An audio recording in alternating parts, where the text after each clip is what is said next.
Hit it. It's Friday, October 31st, 2025, episode 277. I'm Patrick Serezna. And I'm Kevin Muir. This week, we welcome Marvin Barth to the show. Marvin is a capital markets veteran who has spent some time on the buy and sell side, but also started his career at the Federal Reserve.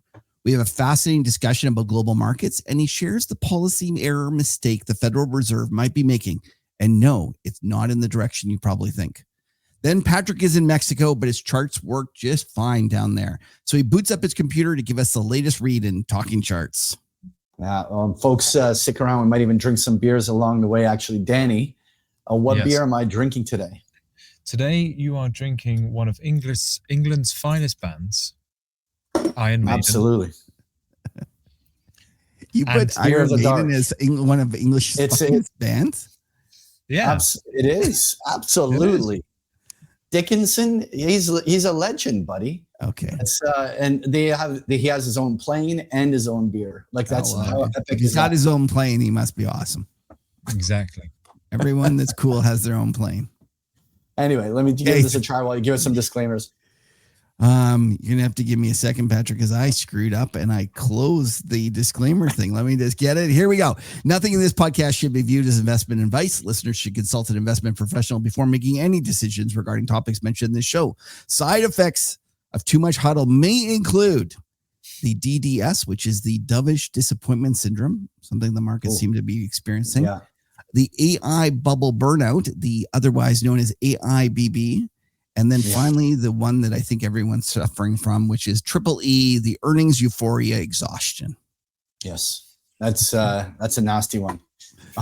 All right, let's get the guest on. It's our great pleasure to welcome to the show someone I've been looking forward to chatting in person for a long time.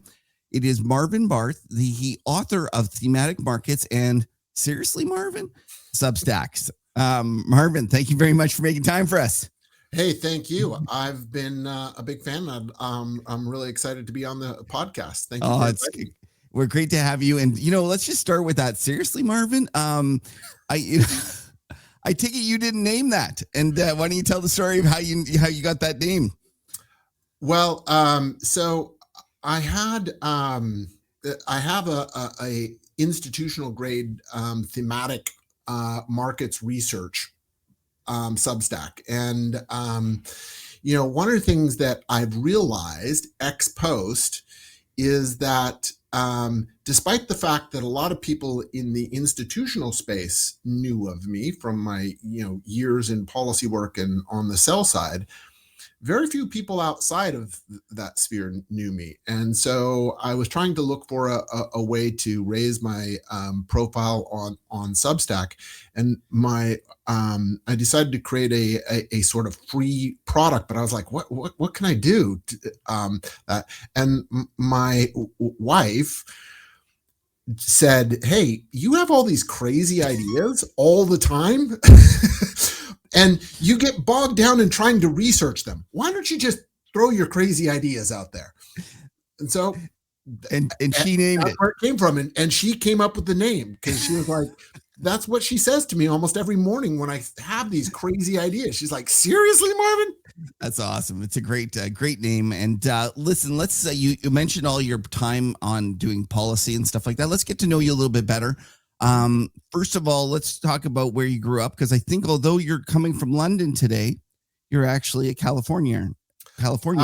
I am. I was actually born in Colorado. I was a military brat, but we moved to California when I was 10. Yeah. And so I grew up there and lived there until I was 28. Got all my education in California, the University of California system. And then I went off to the Federal Reserve Board in Washington, where. Okay, 1 second, because I'm sorry to interrupt, but I want to actually delve into your background a little bit more, because I think it's a fascinating one. Your dad was in the military, and he wasn't like flying, jets or anything like that. He was actually kind of he was a navigator. Oh, he was? Yes. Oh, when I heard you tell these stories, you often talked about him being a scientist. Well, this is the thing. The guy so he wanted to be a pilot. Okay. So he went to the Naval Academy before there was an Air Force Academy, which, by the way, that I was born at the Air Force Academy in Colorado. That's why I was born there, because he was teaching there as a professor. But initially he went in because he thought, hey, they've created this new Air Force. I want to fly. And even though his eyesight was not good enough, he thought that he could somehow sneak in if he was a navigator. And of course that didn't work. So meanwhile, he just decided to pursue, master's and a PhD in electrical engineering, and then afterwards took the GI Bill, and he got a Juris Doctorate, an MBA. He's a CPA. He is like the most overly educated person in the world. I think there's probably a Guinness book world records for this. He should be there for that. But yeah, he's most of his life he was a scientist. Right. And so you described him as the most intellectually curious person. Yes. And talk a little bit about, like, did that rub off on you? Do you feel like you are following his footsteps that way? Well, I haven't gotten quite as many degrees as him. I only got one. I only got a master's and a PhD. I mean, I'm slumming it over here. But I definitely feel like he instilled in me that sort of creative curiosity, and I do think that has been a critical element to what I would term my relative success in terms of seeing things that other people haven't. I think there are sort of two critical elements. That one is that curiosity he instilled in me to think about lots of different things. I'm always studying lots of different topics, and for people who've read my research, or if you read seriously Marvin, my free publication, you'll see it all the time. I'm drawing in things from all different sciences all over the place because it's just interesting, and I'm curious. The other aspect is you were right to stop me in glossing over growing up in an agricultural town in California, because I think, and I didn't appreciate this enough until I was working at policy institutions or on a trading floor, that not that many people come from that background in our sort of world, right? Most of them came from cities, from top-notch educational institutions, and it gives you a very different perspective. And I'll give you a great example of this.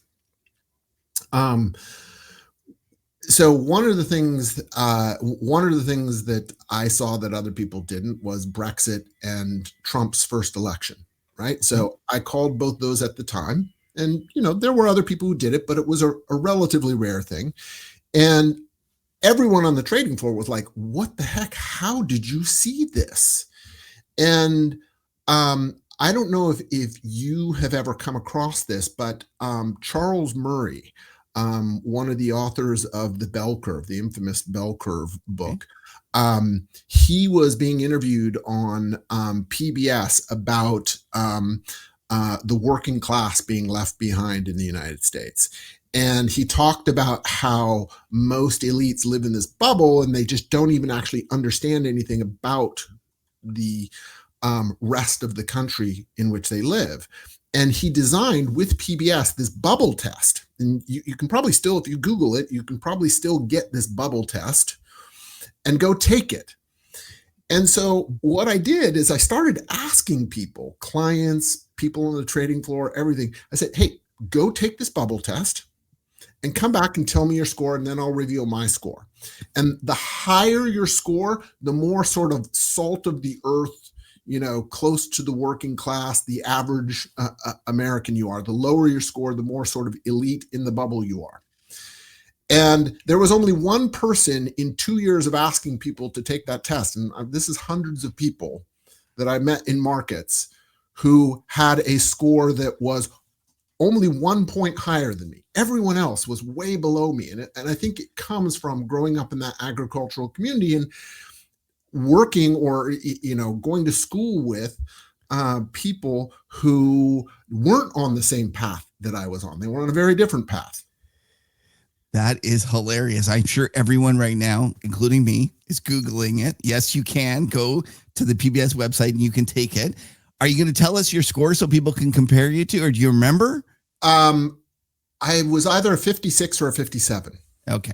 There we go. And I should issue a caveat because I know your audience is international.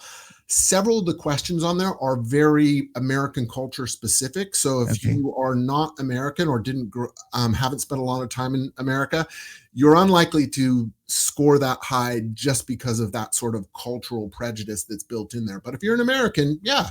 And reply to me on X or wherever and tell me what your score is, because I'd be interested. That's a great story. Okay, so you're there in California, growing up with this father who's intellectually curious. He passes down a lot of these things. Where do you go to university? What are you studying? And do you have a plan to get into markets? Because it doesn't sound like you come from a family that was, that valued markets. Probably more so academia would have been what your father would have valued and your parents. It's funny that you put it that way, but so I went to UC Berkeley. And despite the fact that, I was the top student in my high school in math and science and things like that, I said, I want to go into business or law or something like that. Right. I wanted to go make money. And so I went to UC Berkeley and I wanted to try and study something like that. But while I was searching around for a major, I came across economics. UC Berkeley had this, I don't know if they still have it, but they had this really weird system for undergraduates where under the economics degree, you could get the hardcore economics degree, which was like, I'm going to go study for a PhD. Okay. Or you could do this one that literally had only 4 upper division classes to fulfill the measure. The softcore one. Yes. And your degree at the end said the same thing. I graduated with a BA in economics. And I was so interested in everything else because of that intellectual curiosity, right, that I was like, oh, I want to do this. And so, I almost effectively double majored in history. I took classes in like African American studies, film, computer science, art. Very UC Berkeley of you. Yes, very, very much so. My dad politically described me as going to Berkeley a little to the right of Attila the Hun and coming back somewhat normal. All right. So you graduate from there and your first job is at the Fed. And I just very rarely do you get somebody that was at the Fed and then went to the sell side or the buy side and we can like learn how the Fed operates. So I'm going to actually quiz you on this because I think a lot of people have misconceptions of the Fed and don't really understand how it operates. So first of all, tell us a little bit what you did there, what your positions were. Then after that, if you could explain to us what you think most people get wrong when they think about the Fed in terms of, their view about how it operates. And because you hear all this stuff and I'm sure you're going to debunk it about like, oh, they're doing this and this, and they assign a level of nefariousness or or cunning that just doesn't exist. That's probably true. Yeah. So I went there, and even though my dissertation for my PhD was in purely domestic monetary theory and monetary policy, I was actually put in the international division. And I was dropped in the middle of the Asian financial crisis as the Southeast Asian desk officer. Wow. So I was just like thrown into the fire immediately. And I mean, it was a challenge, but it was a lot of fun. It was really interesting. The Fed, one little sort of side story related to that gives you a little bit of insight to the Fed is it is seen as the sort of intellectual and policy pinnacle of the entire Washington community, right? Wow. So the IMF, the US Treasury, the World Bank, all of those people, they always call you in to talk to you about Really? it. Part of it is the Treasury asks for that because they have oversight over those institutions, right? Okay. And they know that the Fed is the people who really know what's going on. But it's in general, there's like a whole collegiality there that, so when, we're talking about Thailand in the middle of its crisis, I would be going to all these IMF briefings and you'd get, firsthand report, but you'd also be pressing back on the country team and, hey, have you checked on this? Have you done this? And, am I allowed to use a swear word on? Oh, you for sure you are. Yeah. Okay. So my boss at the time, Steve Kamen, who was one of the funniest people on earth, I was coming back from one of these and I was telling him about it. And he said, Marvin, I want you to make it your personal mission that every single person should come out of that room and say, who the hell was that Fed asshole? I mean, yeah, so yes, that was a really cool part about this is that you were, especially in the international division, really connected to the rest of Washington. And also, after that, several years later, the other interesting thing is I was sent to the Bank for International Settlements in Basel, Switzerland, which is sort of like the central bank to central banks. And those sort of opportunities were available to me because I was in the international division in a way that they were less likely to be open to me in the domestic divisions. So that's one part, is that the Fed is actually far more international than I think people realize. It is really paying attention to what's going on to the rest of the world. Now, policy is going to be set for the US economy, but they are very aware and very engaged with what's happening in the rest of the world. So I think that's one important thing for people to realize. Okay. As soon as the crisis died down, I started to get bored. And this gets to another really interesting part about the Fed, is that the Fed, now it has almost 500 economists. It's just crazy and mind-boggling, over the top. But even when I was there were 225 economists, PhD economists there. And just to give you a sort of insight into the quality of these people in terms of their intellectual rigor, when I was on the academic job market, my advisors were very clear on this. If you get an offer from a top 10 economics department in the world, you take that. If not, the Fed over anything else. Okay. That's the level of people you're dealing with here.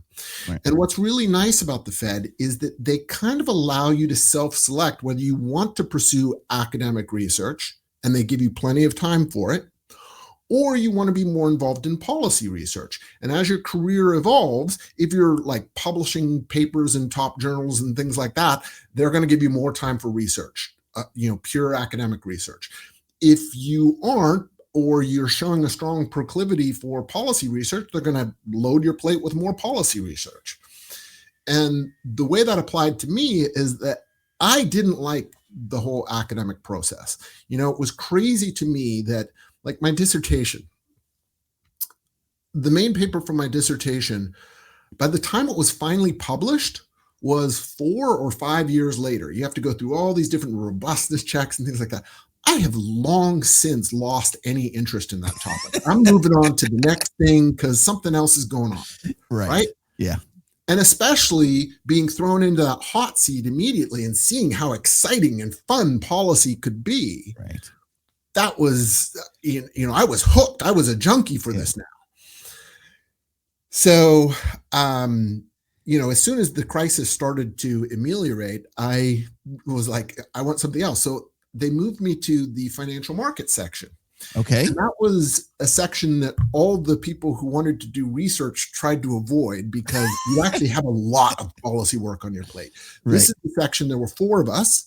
Yeah. And at that point, every week, this section briefed the board at its board meeting. They've changed the structure since, but back then it was that section briefed the board on the foreign exchange outlook and the global outlook every single week. Okay. And since it was 4 economists, that meant every 4 weeks in a rotation, I was sitting across from Alan Greenspan, Roger Ferguson, Larry Meyer, the rest of the board, briefing them the first line of defense on what was going on in the global economy.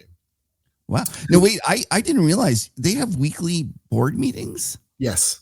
So of all, or is that New York Fed only? What? Is that New York Fed only, or is that no, this is the Board of Governors down in Washington. So right, remember, let's take a step back. The structure of the Fed is you have the centerpiece of the Fed is a government agency, the Federal Reserve Board in Washington, D.C. Okay. The one that Donald Trump visited and said, you've spent $3.5 billion renovating 3 buildings, which, like, seriously, I worked in those buildings. I was there 2 weeks ago. I was looking at this. I was like, what the hell? Like, I mean, they are right to be fully criticized for this. But anyway, that's the Federal Reserve Board. And that's where you have the 7 governors. Yeah. 7 governors, the chairman of which is the chairman of the Federal Reserve Board and the chairman of the Federal Open Market Committee that sets policy. Okay. The governors are responsible for setting the regulations of the Fed, all of that. And all 7 governors always vote in every FOMC meeting. Okay. They have 14-year terms to make them apolitical. Right. And the chairman and 2 vice chairs of which have 4-year terms inside as chair or vice chair, but they're a governor appointed for 14 years. Okay. This is why next year, if you notice, Chairman Powell's term as chairman ends in January or February. I can't remember which, but he doesn't actually end as a governor until I think May or June. So he will still be there even if he chooses to be. Right. Even after he's removed as chairman. Okay. Anyway, then you have the 12 Federal Reserve banks around the country. And those are actually private institutions. They're federally chartered. Okay. But they're private institutions that are owned by their member district banks, and their presidents are selected by member district banks. Although the Board of Governors has a big say, they can basically veto or force it. So, okay, so the FOMC is those all the district members plus the Fed board, and then you're just briefing the Fed board on a weekly basis, and they meet every week. Exactly. Yeah, I didn't realize that. Okay, great. So you got this opportunity. You're sitting there across from Alan Greenspan. What's that like? First of all, did it scare the shit out of you at first? Like when you were, or was it like by this point you kind of knew the guy and it wasn't that big a deal? No, I mean, Alan Greenspan was not a friendly, cuddly person. No, is not a friend. He's still alive. Look, I have immense respect for the man. I mean, I hold him up as one of the best Fed chairs ever. And I take umbrage to a lot of the criticism he gets. I think, yes, he sort of set the stage for things later, but that was because he did his job so well. Okay. That's the problem. And I think there's a lot of lessons to be learned. So we will probably come back to that. But I mean, the first time I briefed the board, it was a bit nerve-wracking. And of course, my then boss walks and he sits on the opposite side of the table, comes in, sits down, and then he gets up and he looks and he sees me in the chair. He gets this surprised look and he runs around. This is before the governors get in, and he slaps me on the back and he says, "I have almost perfect faith that you're not going to completely screw this up." He walks away. Almost perfect faith. So, that was a good start, but it was definitely a really challenging experience. I mean, you are the first line of defense, so you get to brief the board on, and everything you say to the board has been reviewed by your written materials by like 50 people. Okay. So it's a group. You're presenting the view of the group that you're working for. Exactly. Okay. So then they can ask you questions, and and then you have to be ready. All right. You have to be So ready to now talk. you get to ask, and if you get in trouble, then all the three barons, as they're called, the division directors of international finance, my division, research and statistics, the main domestic division, and monetary affairs, the sort of other domestic sort of financial and monetary division, are there to back you up. And then arrayed around the room are like 50, 60 economists who will pop up and answer specific questions. Right. Okay. So one of the things that so back to my original question, what do you think people get wrong about the Fed? And then the other thing that I just want to highlight here is that before we were chatting, before the show started, you were saying something about that you actually try to avoid talking to people on the Fed. Explain to us why you try to avoid them, and then also what you think that the market gets wrong in terms of thinking about the Fed. Okay, so let's start with the first one. I think one of the things that's really important is go back to that point that I said about the Fed allowing people to sort of select their own path.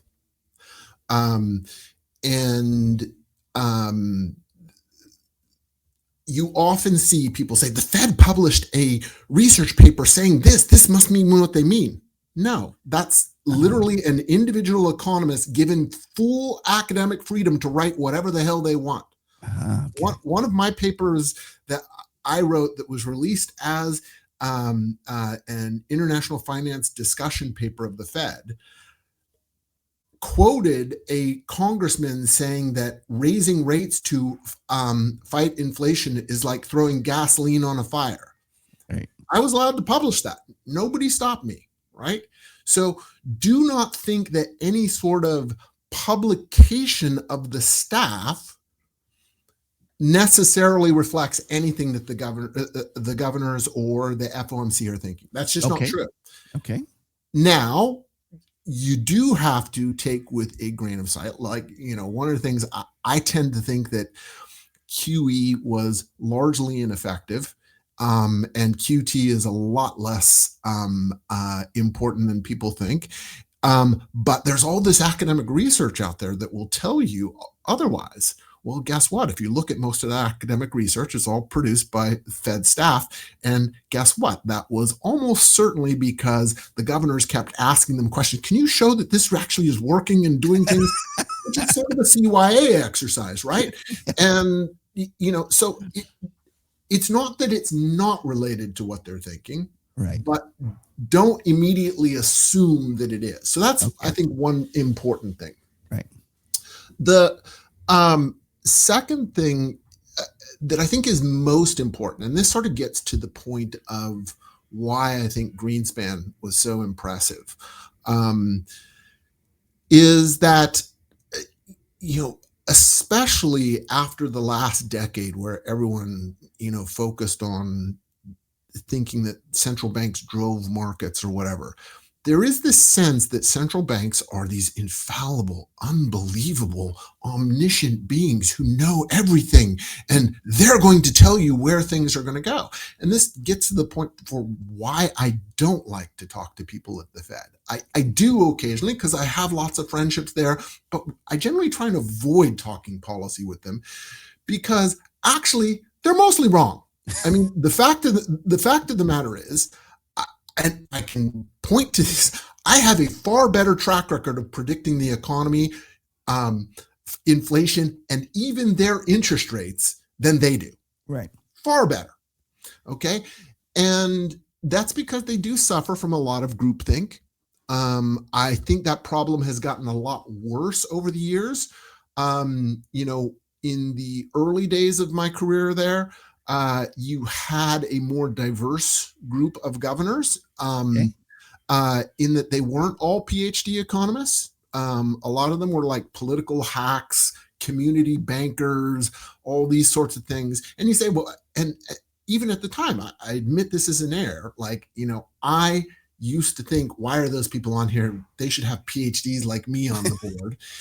And the problem is now they have PhDs like me on the board, and they think exactly like the entire staff, and they have no diversity. But go back and I mean diversity of thought. Yeah. So go back and look at the transcripts from 2006 through 2008? Who is the one governor who is talking about, hey, I think there's something wrong with this whole subprime thing, and we should really be digging in here? Because I'm hearing a lot from my community banking contacts that these things, their terms are completely screwy, and the credit underlying this is terrible. There was only one person doing it. It was Susan Bies, who was not an economist. She was a community banker, was appointed to the board, and literally the entire rest of the board of governors, including all the illustrious people, including Alan Greenspan, by the way, were all dismissive of her on this. And I remember as a staff person, when she was appointed to the board, I remember us all sniggering at some of her questions, like,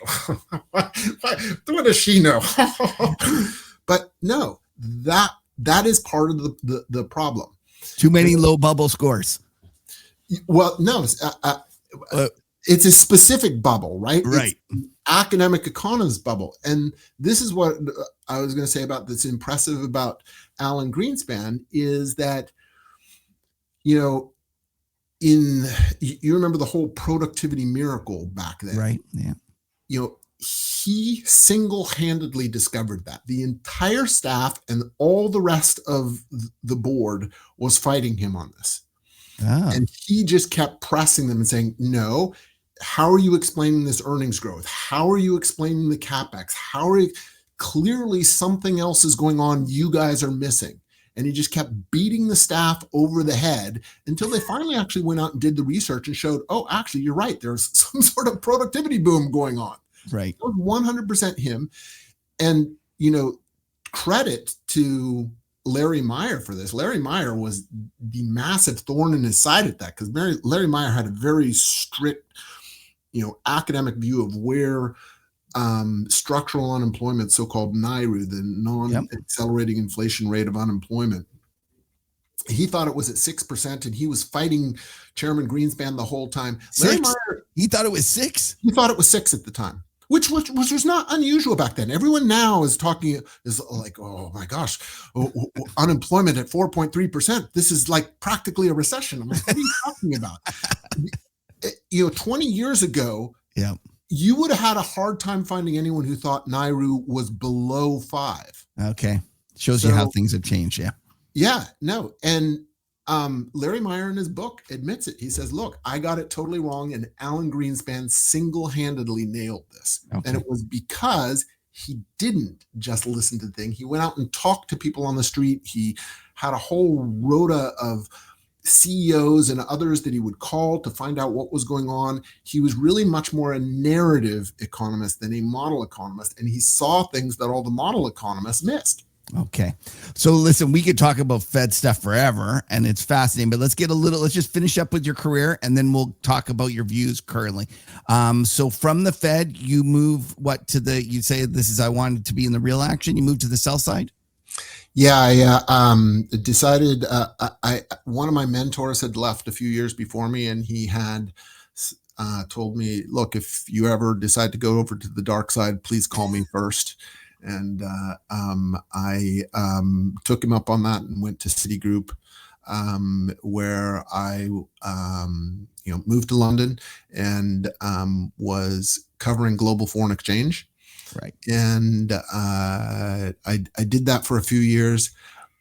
Then an interesting, just happenstance, opportunity came to go back to Washington, this time to go work for the U.S. Treasury Department as the chief economist for international affairs, where I was the primary advisor on foreign economic policy and dollar policy to the undersecretary for international affairs. And then I went off to a distressed debt fund, to outsourced chief investment officer, which is sort of like an allocation for endowment style investing. And then back to London to lead foreign exchange and emerging market strategy for Barclays before I started thematic markets a few years ago. One of the things that I find fascinating is the guy from Southern California has made London his home. Have you gotten used to the lack of sunshine? You take extra vitamin D? You take an extra vitamin D, bud? Yes, I do. It was a concern of mine when I first moved here. I will say, and I don't think that this is entirely my rationalization, but the reality is, yeah, it would be nicer to have more sunshine. But when you get down to it, there aren't a lot of places in the world that have. It's not California's sunshine. It's especially along the coast, it's this really narrow temperature range. So it's, along the coast of California, it's basically 50 degrees Fahrenheit to 85 degrees Fahrenheit all year round, right? 15 to 25 Celsius for people out there. And the difference with London is that it's, 10 degrees Fahrenheit colder, but it's basically the exact same thing. And there are very few other places in the world that have that really. You just don't like the variability in temperature. Yeah. Well, don't come to Canada, bud. Yeah, exactly. Exactly. We have a little bit more of a variation. Okay, so let's talk about what you're thinking about the markets here. Let's start with one of your big themes that you're talking about with your institutional clients, and that is the idea that the Fed might be making a severe policy error. Yeah. And I think the policy error is going to surprise folks because most people will hear that and they go, whoa, they are not cutting enough. And you actually feel like maybe it's the opposite. Yeah, I think it's the exact opposite. I mean, look, this is part of the reason why I brought up the Alan Greenspan sort of narrative, feeling the economy story is that collection of all PhD economists has sort of gone off the rails, in my view, in terms of being far too model focused. They are very convinced that they understand where R star, the real neutral interest rate. And remember, what that means is that the real interest rate minus at inflation expectations is set at such a level that unemployment should not vary and the economy should be growing at trend. Right. Now they're pegging that at 1%. So, you add your 2% inflation to 3% nominal Fed funds rate. And they're also telling you that real growth in the US economy is 1.8% per year. Okay. Now, let's just review the facts here. These are facts. Yeah. Over the last 3 years, the average 1-year real interest rate has been 2.25%. So more than double what they think R star is. Over that same period, the US economy has grown at better than 2.5%, almost a full percentage point higher than what they have.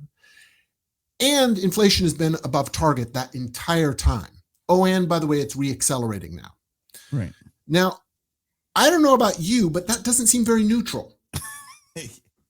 I mean, I'm thinking, and if you look, like right now, we don't have any data coming in, right? But the data that we have had coming in is telling you the US economy is absolutely on fire. We have some of the fastest rate of investment growth in US history.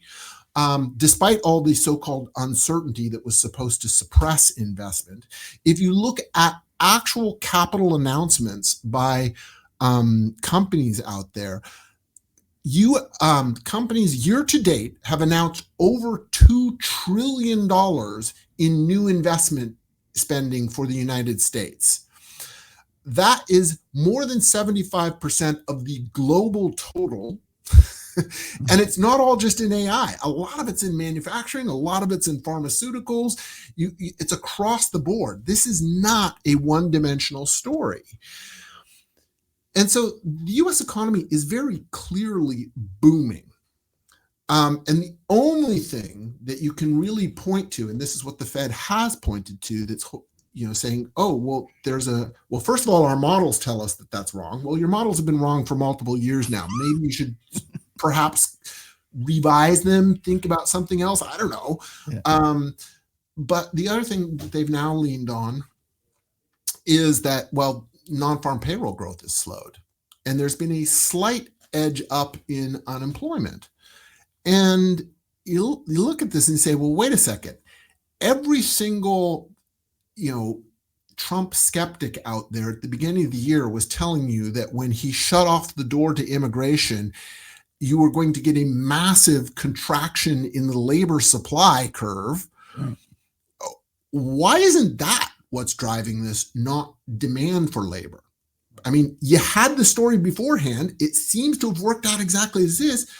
And then there's very straightforward tests for this, right? Like any of your audience members who've studied economics before, even if you just took a basic introductory class to economics, it's pretty simple. If it's the demand curve shifting back, output or demand for labor falls, the number of new employees falls, but so do their wages, right? If it's the supply curve shifting back, you get that the number of people being hired falls, but wages rise, Right. which, by the way, is inflationary. Right. Well, lo and behold, what do the data say? This is not hard. The data very clearly say it's a supply curve shock. And that's exactly what people had predicted, and yet they now seem to have forgotten it. But the other thing is I've done a lot of work digging into basically people like myself. Now, I wouldn't be counted because I'm not a U.S. resident. But if you look at what are called solopreneurs, so people who set up companies to work for themselves. And so, a lot of people focused on like the gig economy, and, they think about Uber or Deliveroo drivers and think this is low wage. But if you actually look at the data, this is, first of all, a big trend. It's almost 15 to 16% of the US labor force now. This is not a small number, right?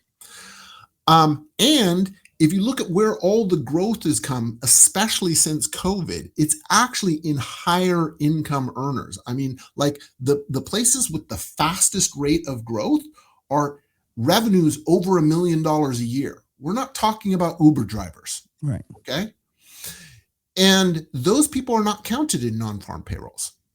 So when you add it all up, you add up, what is the labor supply shock from, cutting off immigration, then you should expect that, well, actually the growth of employment should be somewhere between 25 and 50,000 persons per month.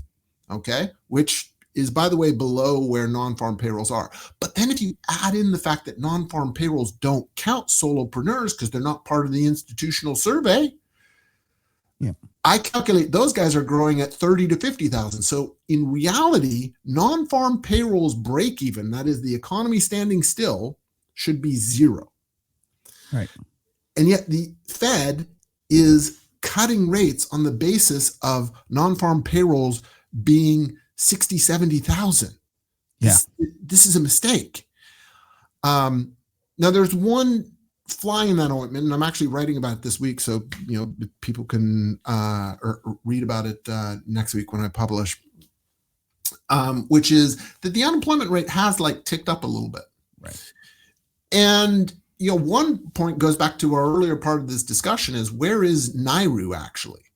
It's entirely possible that COVID pushed us below NAIRU, which is why inflation was so high. So actually, we're actually just getting back to NAIRU, a sustainable rate of frictional unemployment in the economy. But the other part is that I think that there's a big skills mismatch in the economy, and that AI is exposing this, right? So one of the things that happened over the last few decades is that we told everyone and their mother, you're not even a human being unless you go to university.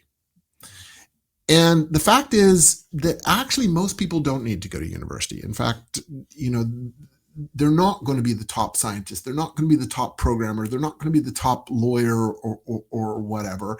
And being, less than the top actually doesn't pay huge rewards in this economy. But those people were able to find jobs as manufacturing went elsewhere. And, you had more service jobs. You needed more people to do copy editing, to do, all sorts of things where you needed some degree of literacy that was better associated with a university degree than someone without. But of course, ChatGPT now does most of those things better than those people.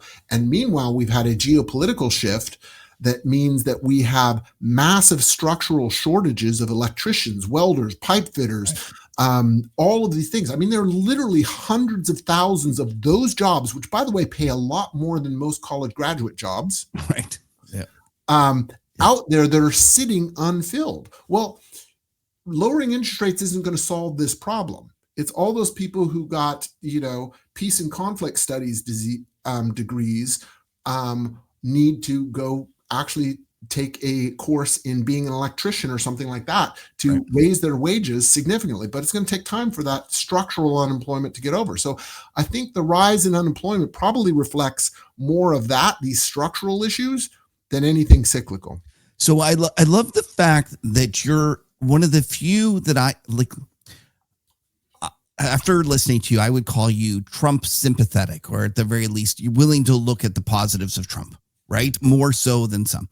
And yet, what I find kind of frustrating is that a lot of those people that lean that way are now taking the view like Trump says the rates should be lower, so therefore I think rates should be lower, and they're just not thinking it through. And what kind of makes me mad about this is that if you think back to a year and a half ago, everyone was complaining about the Fed, missing their mandate, losing credibility, all yada, yada, yada. That famous speech that that famous story that one of the governors gave about the janitor coming and knowing who Arthur Burns was. Arthur Burns was the guy who created inflation, and even the janitor knows this. So therefore, we're not going to be it.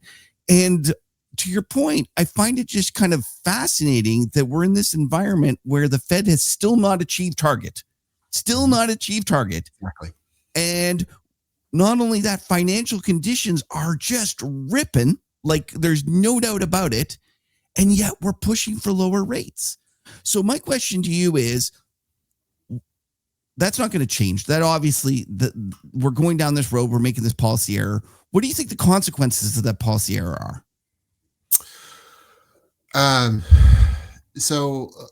Look, there's another whole issue there, and it's one that I don't have a high conviction on, but we should probably come back to, which is, are we going to stay on the current path that we're on? But let's suppose that we do, and answer your direct question. Then, one, it's kind of crazy. Look at break evens across the curve, like, inflation break evens, the difference between nominal treasury bond yields and inflation protected bond yields. So what is the market pricing for future inflation? Those are pricing in 2.4%, which is roughly what they averaged the last decade, right? Like, can you count on the Fed, the government being truthful about the CPI going forward? Because that I love that trade, and it was something I always felt that was a great trade to own. Increasingly, I'm scared. He's already fired the head of the BLS because he got one bad employment number. What's going to happen when you have 5% inflation? Like, has he broken that market? There's all sorts. By the way, there's all sorts of other people out there who and I'm certain you've probably had some of them on your podcast who, before Trump, were saying these inflation numbers are all cooked. That's right. So, I mean, in some sense, does it make a difference? I'm not even sure. But I view Trump as an accelerant. So I agree that was the direction we were headed, but I think it's going to happen quicker than we expect. Anyways, go back. So the break evens. Okay. So look, but that shouldn't change nominals, right? In the sense that if you're a bondholder, you're going to face actual inflation. Who cares what funny number the government? You should be selling long-dated bonds. And actually, this is another interesting thing, is that after the whole, blow off, I've been arguing for 2 years, more than that, actually. I think I go back to 2021. I started writing about, term premia being insanely low, and that they need to go a lot higher because of the Fed's policy errors and because of the broader uncertainties we face in the global economy. You finally started to get a reaction for that after Liberation Day, right? Yeah. But if you look since the end of August, early September, actually, swap spreads have cheapened. Yep. You've had the 10s-30 spread, which I find to be a much better measure of what's going on with term premia. Okay. Come down. So what do you think's happening there? Why?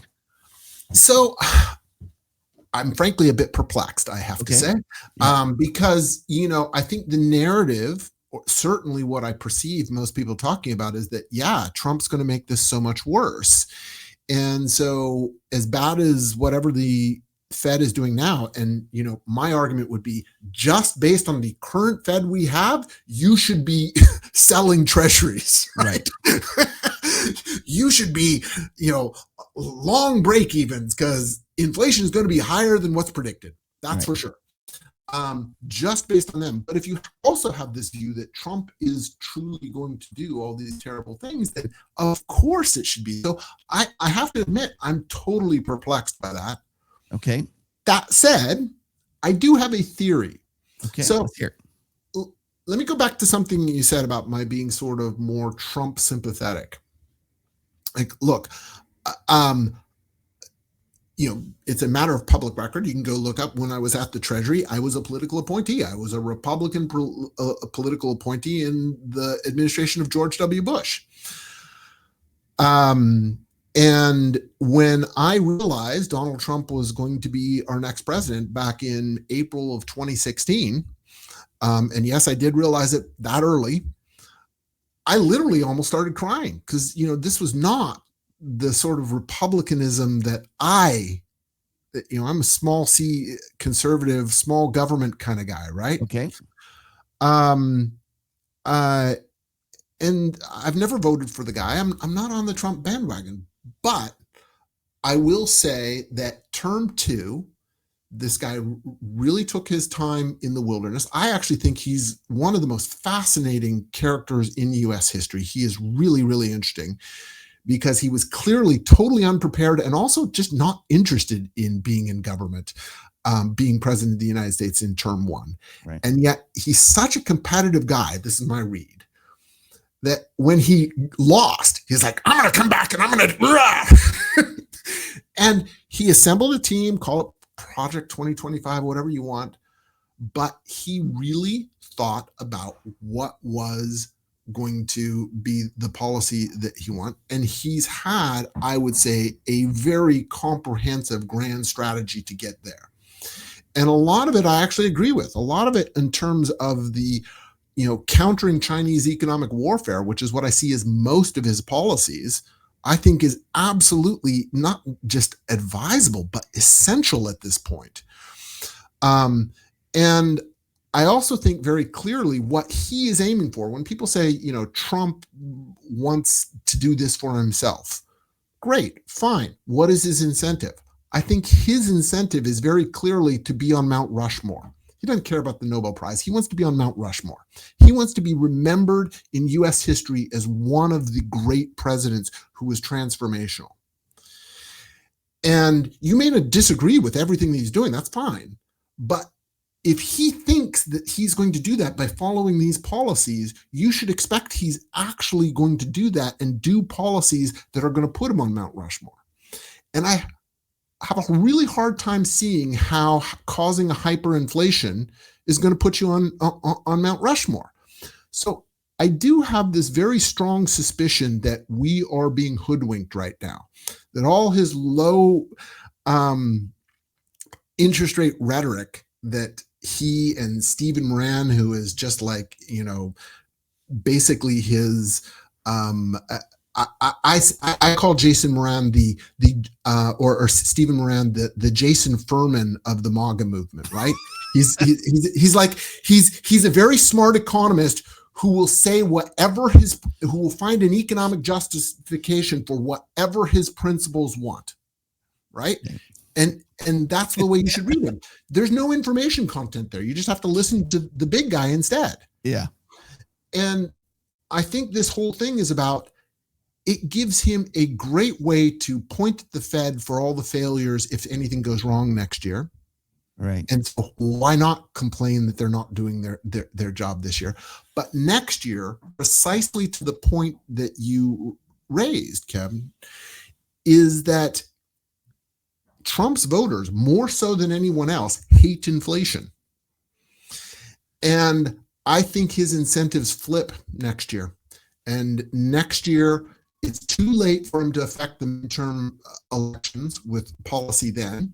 So his appointments then are not going to help him out, but they are going to affect inflation and his place in history. And I have a strong suspicion we will actually get someone hawkish next year, despite all his rhetoric now.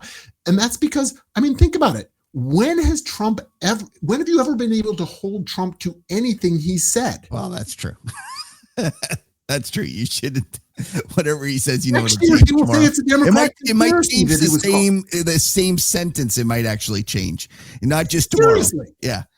Okay. So your argument is, although we're going down this road, reality is that inflation will perk up and he'll change his tune, and very quickly the Fed will have to be raising rates again. I absolutely think this is a distinct possibility. I say it that way because, as with most things Trump, it's really hard to have a high conviction in these things. Right. But when I think through my model of what motivates Trump and what drives his actions, it's hard for me to reconcile him appointing a dove. Okay. Can you give us your best pick on who you think it'll be? They've gotten 5 now. So is it going to be one of the kind of outliers that is low odds right now that's probably on the Fed already? So I can say one of the people who's in the leading in the betting markets, Waller, I'm 99.999% sure it will not be him. Because think about Donald Trump. Donald Trump likes people who either are, like Stephen Moran, going to do exactly what he says. Yeah. Or likes people who have some chutzpah and, right. Independence and are leader types. Yeah. Christopher Waller has shown himself to be a complete, flag in the wind, Waffler. Right? Like, yeah. And there's no way Trump's going to appoint someone like him. Just on personality alone, he will never appoint Christopher Waller. So I think you can rule him out. I was thinking it would be Warsh, because Warsh actually has been the most consistently hawkish throughout, early on, and he didn't change his story, but he was never taken out of the running, right? Okay. Yep. And so if my theory about he will actually end up appointing a hawk, that seemed like a pretty good one. And the other thing is that, this was somebody who was important to his campaign and otherwise, and he hasn't gotten a position. Okay. That said, some of the stuff he said recently, I think, is sort of putting him in question. It's gotten crazy lately. Like the stuff, Now, let's bring up. Actually, can I give you my dark horse? Yeah, sure. Give me your dark horse. My dark horse is Scott Bessent, and the reason for that is go back to who was George W. Bush's chairman of his vice presidential selection committee. Oh, Dick Cheney. Dick Cheney. Oh yeah, you're probably right. And if you're a macro guy like Scott Bessent, do you want to be Secretary of the Treasury? You've already put your signature on a dollar bill. You've already done that. Yeah, good point. I think that's a great chairman point. of the Fed. So actually, let's go back to Warsh though, because recently I heard him talking, and he was almost talking like they were going to, like he wants to abandon the floor system and go back to a corridor system of reserves. Which would be fantastic. So do you agree that is what he was implying? And then next up, do you think that there has been any distortions in the financial market because of that? I happen to think there has been. And what would be the consequences of moving back to a corridor system? Okay, so look, I'm a huge fan of that. By the way, let me just point out one thing in support of my theory that he's not going to support a dove. I mean, they are either the stupidest bunch of people on earth, which I would suggest, given their track record so far, whether you agree or disagree with them, they clearly haven't been stupid. And you would have to be stupid to decide that you're going to move away from a large balance sheet but monetize the debt? Because how does that work? Right. Yeah. Kind of difficult to do that.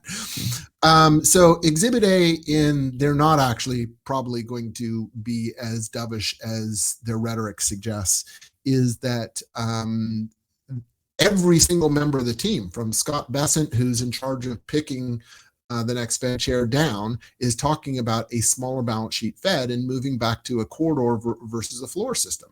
Now, having said, I'm just going to push back real quickly on that. Scott Bessent was also talking about 3% deficits to GDP. So they are flexible in what they say. Like we've talked about it as well. So I'm not. If we have time, let's come back to that one. Okay. I'm not sure he's not. Okay. Anyways, go on. Let's keep going on the corridor versus the floor. Yeah. But and why don't you explain to people what it is? Because some people will be like, what are you talking about? And stuff like that. And they don't realize the fundamental change at the Federal Reserve in the way that we conduct monetary policy that occurred at the GFC. Okay. So it's easier to talk about it in terms of the way most European central banks did it, because their corridor system was much more clearly defined. Okay. Right. In the US, the bottom of the corridor previously was zero. Right. Right. So, but typically you had what was, a marginal lending and a marginal borrowing rate. This is what the ECB used to have.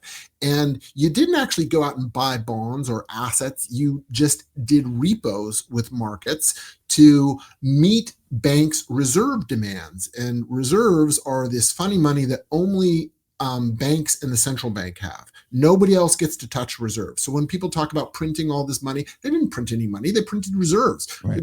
Do you have a reserve account, Kevin? No. I mean, no. unless you got a banking license, you can't have reserves. Right. And the way you sort of controlled the overall economy was by moving the nominal interest rate at the front end of the curve, the sort of overnight rate among banks, which is like the least risky part of the market interest rate structure, by adjusting the level of reserves that these banks were trading with each other. And then to make sure that there were no mistakes, because, it's really hard to judge how much banks need in reserves, because you'll get strange payment needs or things like this that pop into the system.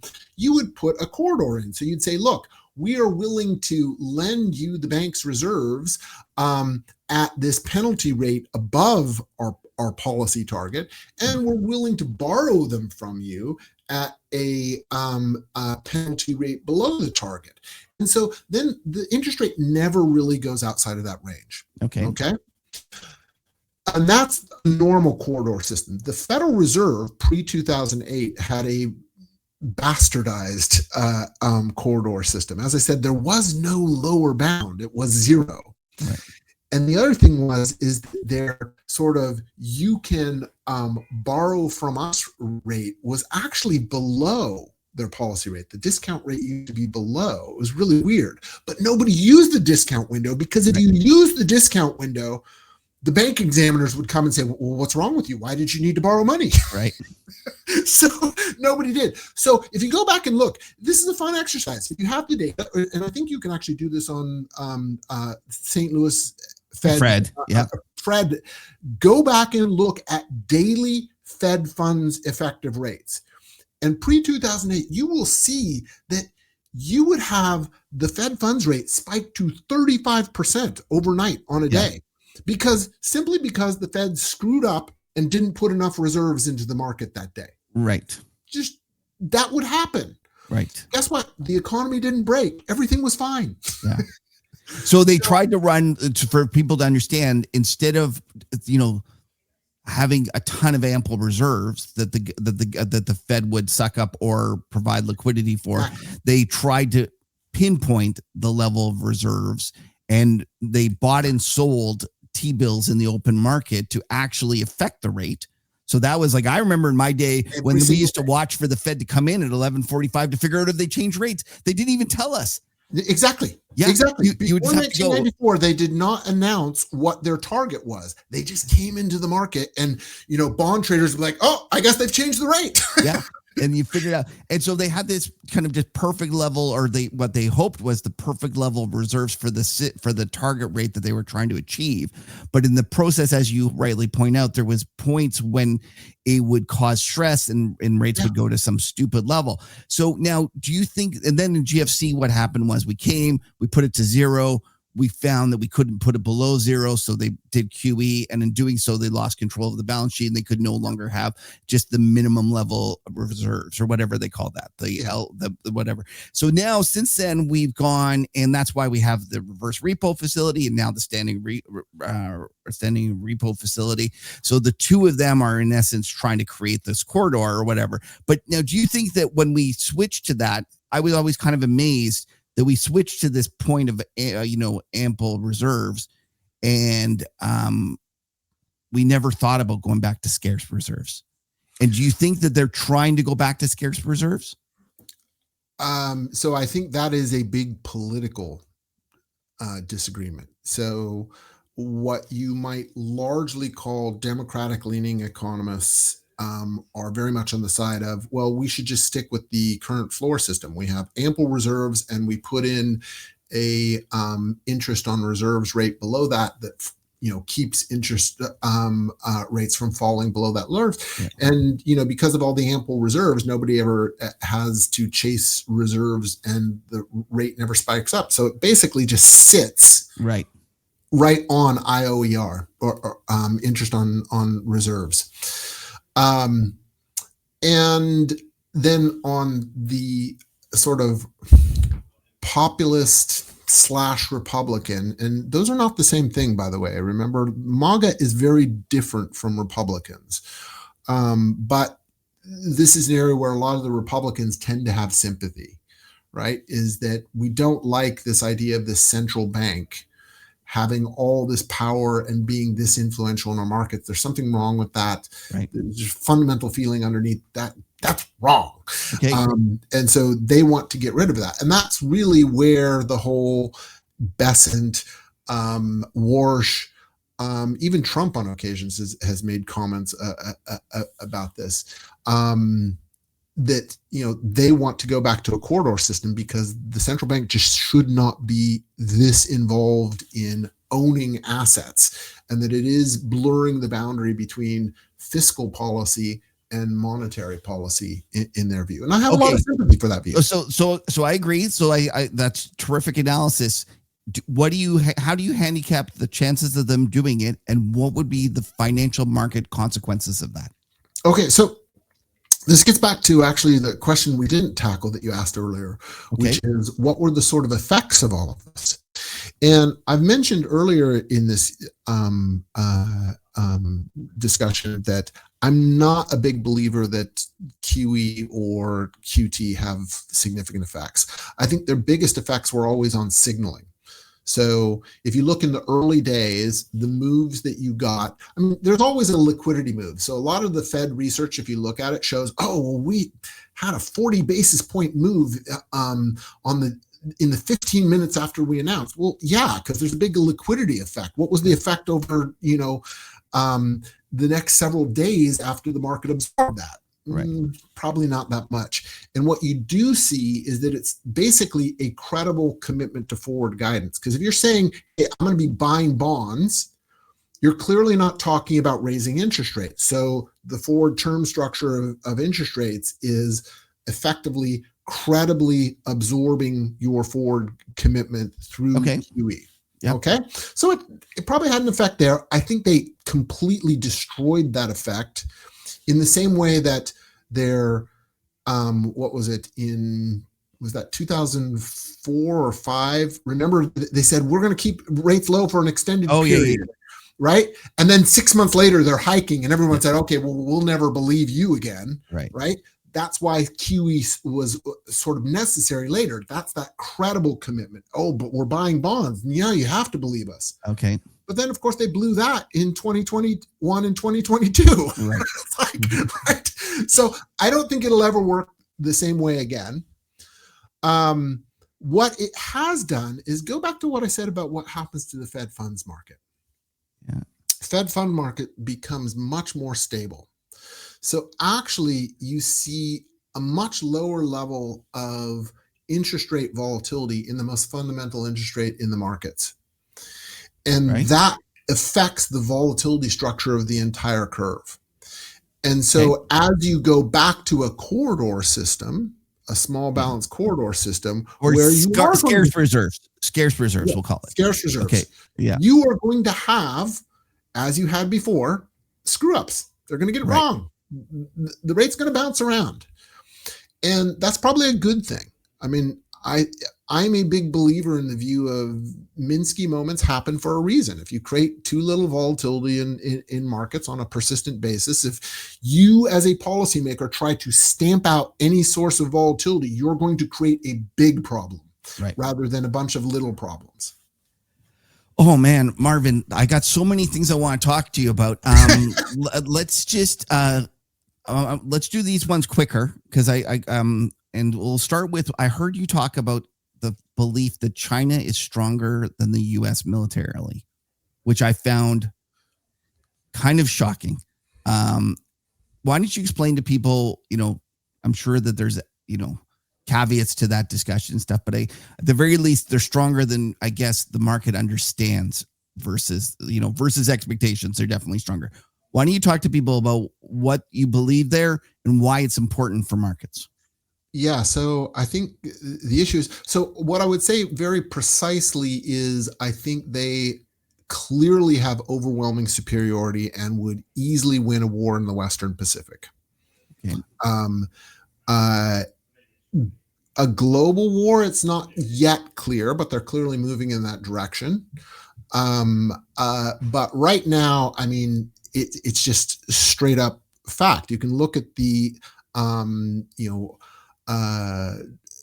missile advantage they have in the Western Pacific, land-based, intermediate range, hypersonic, precision guided missiles that have a range out past Guam.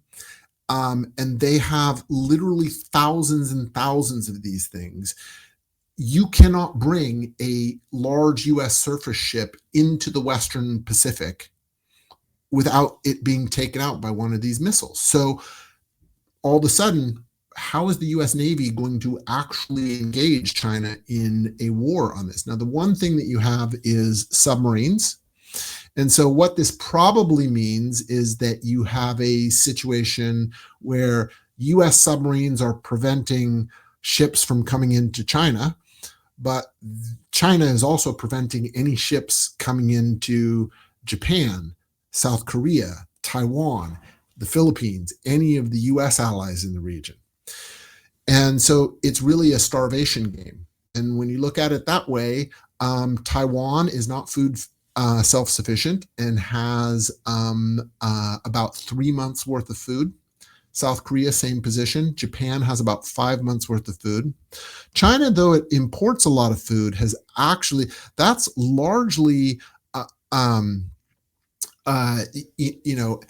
extras in their diet. They have actually made it very clear state policy that they are food self-sufficient in a time of war. So China actually doesn't face that problem. They've built up massive supplies. I mean, a lot of the run up in commodity prices at the beginning of this year was yet another significant build in all sorts of raw commodities, including oil, which, by the way, adds a downside element to oil when you look forward, right, as they stop doing that. And so I think the point is very clearly that if China wants to, they can just announce an embargo over Taiwan, and there's not a lot the U.S. can do about it. Okay.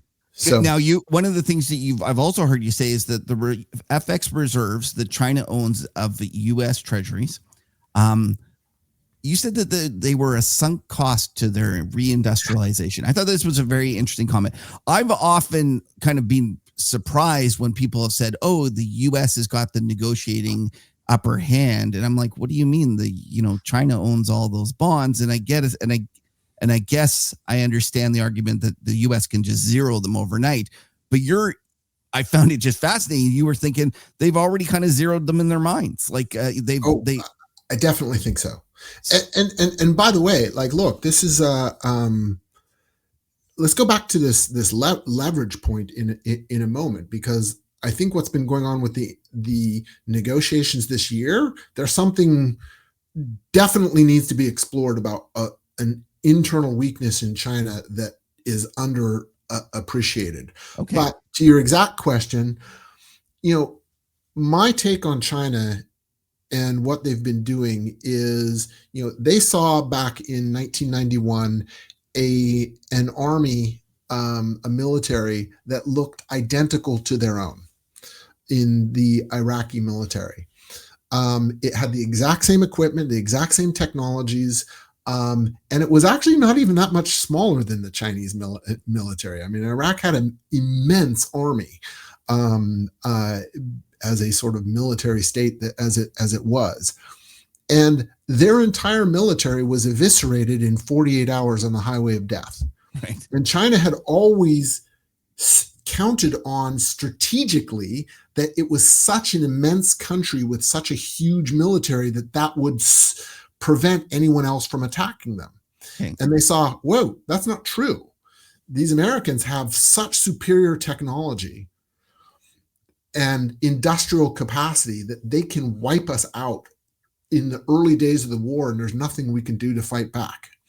And so they've pursued a very clear path for the past 35 years to unwind that. And, we in the West think about efficiency in terms of profitability, in economic efficiency. But in their mind, it's about time efficiency. How do I, as rapidly as possible, industrialize myself and simultaneously, if I can do it, deindustrialize the US and any other adversary, okay, and climb the technological curve? Well, to do so was to effectively subsidize their manufacturing. And this is why we have in every single industry after industry, all this excess capacity. Now, if you think about the sunk cost, the losses that just the Chinese auto industry is making right now, I mean, the reserves, this pales in comparison. It's nothing, right? I mean, they're probably going to lose their, almost a third of their reserve value just in corporate losses this year in China. That's just one year, right? So what do you push back on the people that say that the Chinese are actually very weak and they can't afford this and it's just a house of cards? And what would be your pushback on the China skeptics? Look,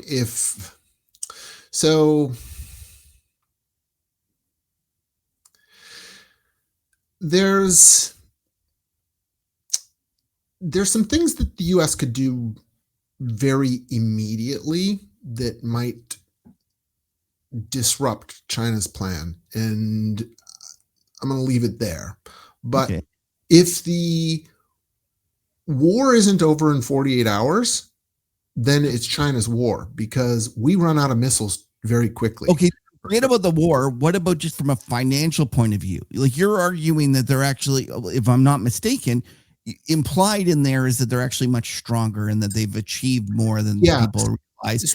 And there's all these folks that are, very, like, let's just call it the Kyle Bass, collapse in on itself.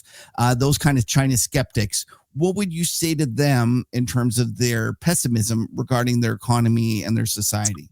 I would say the big difference between China and Japan, I mean, there are a lot of differences, but one of the key economic ones is that in China, you have one entity that has its own source of credit and completely controls savings and investment in the economy. In Japan, you had a bunch of zaibatsu, right? Yeah. And once one or two of them started to crumble, they couldn't keep up the wall and the whole thing collapsed. So it's not, there's no question China's overinvestment has a cost. But if you save here and you can absorb massive losses, you paid people to dig ditches and fill them back in again. And that's a huge economic loss. There's no getting away with that. But if you're saving so much that you can afford that, you're going to do it. And if you have the liquidity backstop, the PBOC behind you to get you through the liquidity portion of that, because there's only one entity, you're done. It's fine. Right. So they will have losses. There's no question. The Calabasas and all of them are going to be right about long run economic growth. But getting them through this is difficult. That's what I find really interesting about these trade negotiations, is that the reality is that China does hold all the cards, in my view. I mean, in terms of, it's not just rare earths and the permanent magnets that you produce in them. It's APIs for pharmaceuticals. It's all these other things. They could literally shut down global industry outside of China like that if they wanted to. Within 3 to 4 weeks, people would be running out of serious supplies all over the place. Why haven't they? Why have they submitted to these negotiations? There clearly is something much weaker underneath that I'm missing. Oh, that's fascinating. All right, Marvin, you know what? I'm going to call it there because, as I said, I still have more questions, but we're going to have to get you back on the show. So, as long as you promise to come back, we'll stop there. But before we do, let's end with a couple of things. First of all, we have to do our Trader Desert Island picks. And for those who don't know this game, we play, there's a BBC show called Desert Island where celebrities pick 10 albums or bands that they would be stuck on a desert island with. We do Trader's version, which is 3 albums or 3 bands. And then we ask them to also pick a trader that from any time in history, you could go back in time or any time that they would want to be stuck on the desert island with. So we'll start with your 3 bands or albums. What do you got? So Weezer. Weezer. Greatest rock band. I mean, I love the fact that Weezer, like literally every single album is a good album. They've been around for 30 years and every single album is good. There's very few bands you can say that about. Do you remember in that Windows 95 when they showed us the great video, and I think they put a Weezer video in it? Yes, exactly. Yeah. I mean, they're that old and yet they're still turning out great music. Okay, so Weezer, number 2. Weezer, and you know what? This is gonna really throw you on that one. Is Kanye West. Oh, okay. Because I was having this debate with my nephew about the greatest band, and I was saying Weezer. And he said, yeah, but what you just said about Weezer is absolutely true of Kanye West. And I had not paid enough attention. I went back. That guy is a musical genius. I'm not kidding. Well, he may be a nut job. You're not afraid to take the controversial stands. No, he may be a nut job, but is really a musical genius. Well, I'm just glad you haven't picked him as your trader that you're going to hang out with, because there's not going to be enough baby oil. Okay, number 3. So getting down to 3, it gets really hard, but I have to say that one of the things that I've been listening to a lot that my kids turn me on to is 21 Pilots. I just really like their stuff. It's good. What can I say? I have to give you credit. Those were not 3 that I would expect, and I love it. It's just emblematic of the outside the box thinking that you have. All right, which trade are you taking on your desert island? I'm going to take one that is. It may seem like a self-serving advertisement, but it's not. There's a reason why I've started this little podcast, The Thematic Edge, with my friend Mark Farrington. And it's because he was a client. I started working with him as a client 25 years ago. And this guy's ability to call turning points is like no one else in the world. He has never missed one. He's had a couple false positives over the last 30 years, but he's never had a false negative. He's called every single turning point. And this is one of the great problems that I see all over the place in asset management today, is that everybody wants uncorrelated. You don't want uncorrelated. You want perfectly negatively correlated with the equity risk premium. That's what you want. And he does it every time. So listen, I didn't know you had a podcast. Take a moment to pump the podcast, and then after that, tell us about your letter and give us the whole 9 yards. Yeah, so I just started this podcast with the aforementioned Mark Farrington, who has his own Substack called the Global Watchtower, and we always talk about these things ourselves, and again, my wife suggested you guys should actually put this out there. So it's just us talking about our latest thoughts on markets. So where do they find it?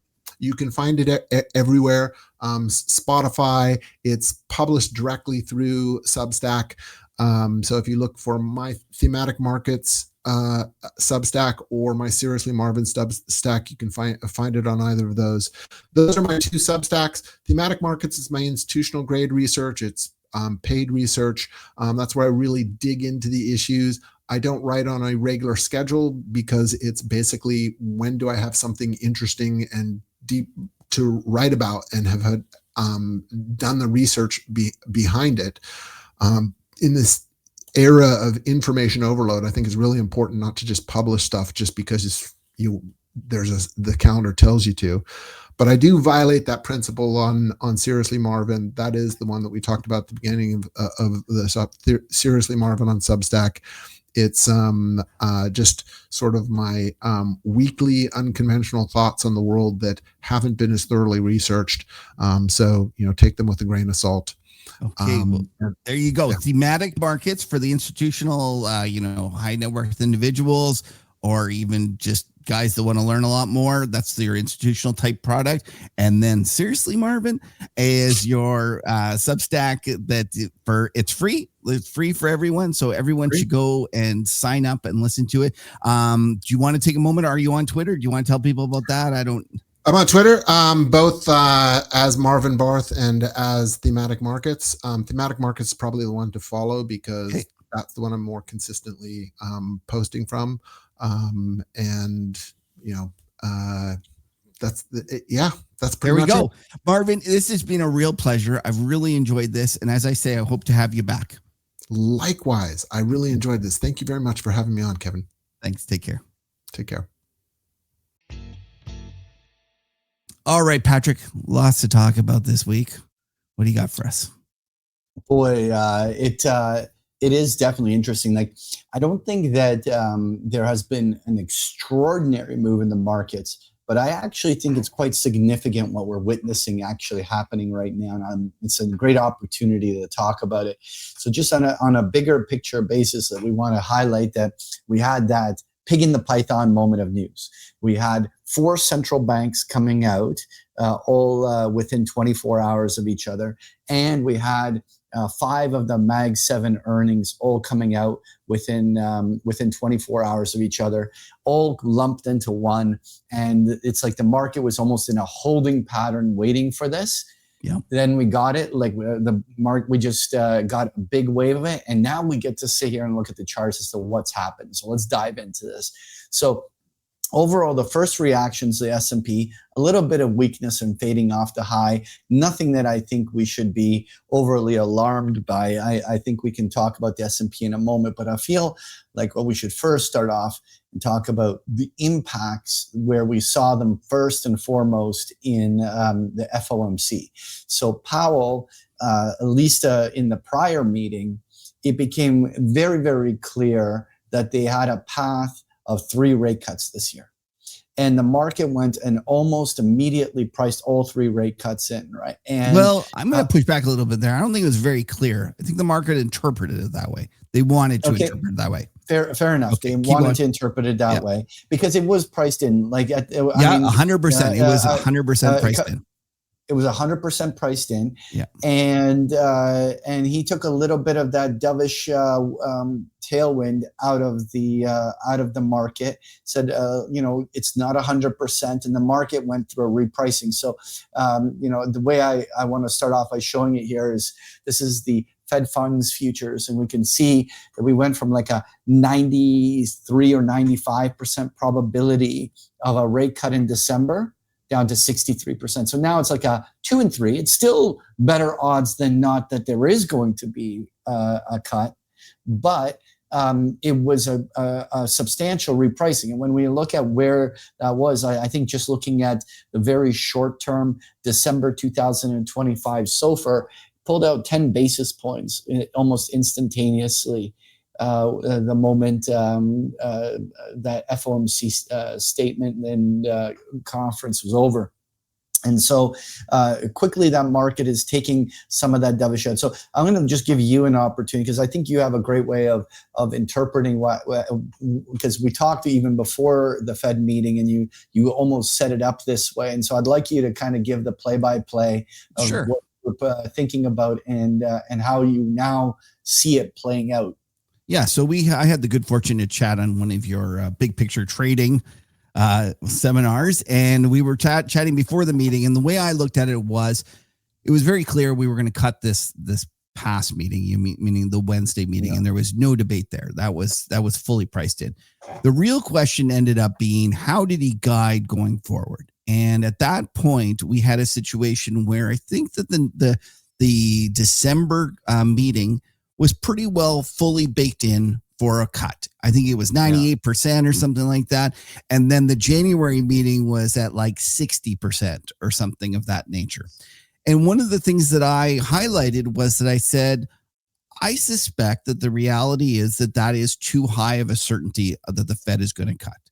And my reasoning was that, yes, I understand the bearish argument and about how they're just returning back to a less restrictive space. But at the same time, we still are in a situation where the Fed has now been 4 years or something since they've achieved their inflation target of 2%. So you can't argue that they shouldn't be at least somewhat restrictive. There's a lot of kind of uncertainty regarding what the employment data is telling us because of the ICE and the immigration issues. And not only that, we're not even getting those numbers anymore. So the reality is that without those numbers, you could make an argument that the Fed should just be on hold, which is what Powell highlighted.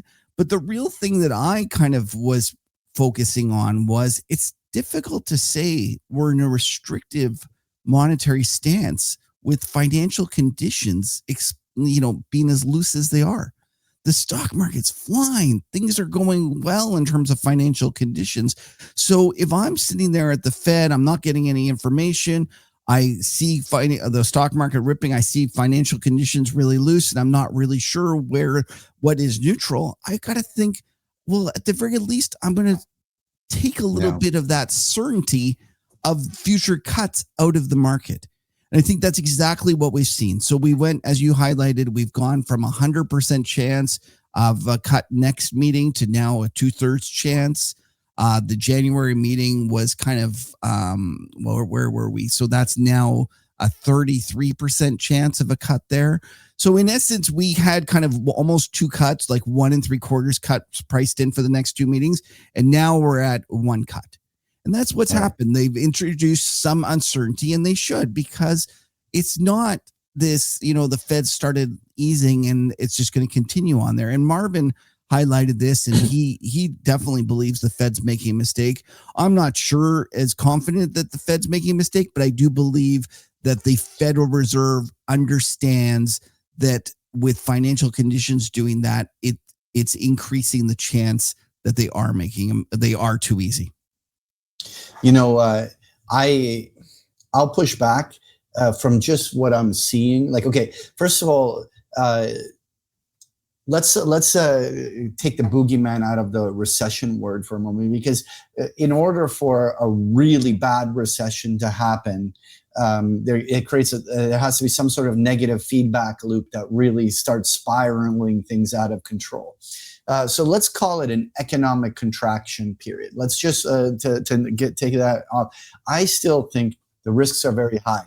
The interesting thing is that like I like watching the poly markets. I know that it's not an official thing, but the poly markets is a betting market where people put real money to work in terms of betting on outcomes. And so I like it when it's not an analyst, some economist that has his job on the line in terms of whether he's going to be too bearish or too concerned about a recession. Here, it's just straight out money, people voting win the machine.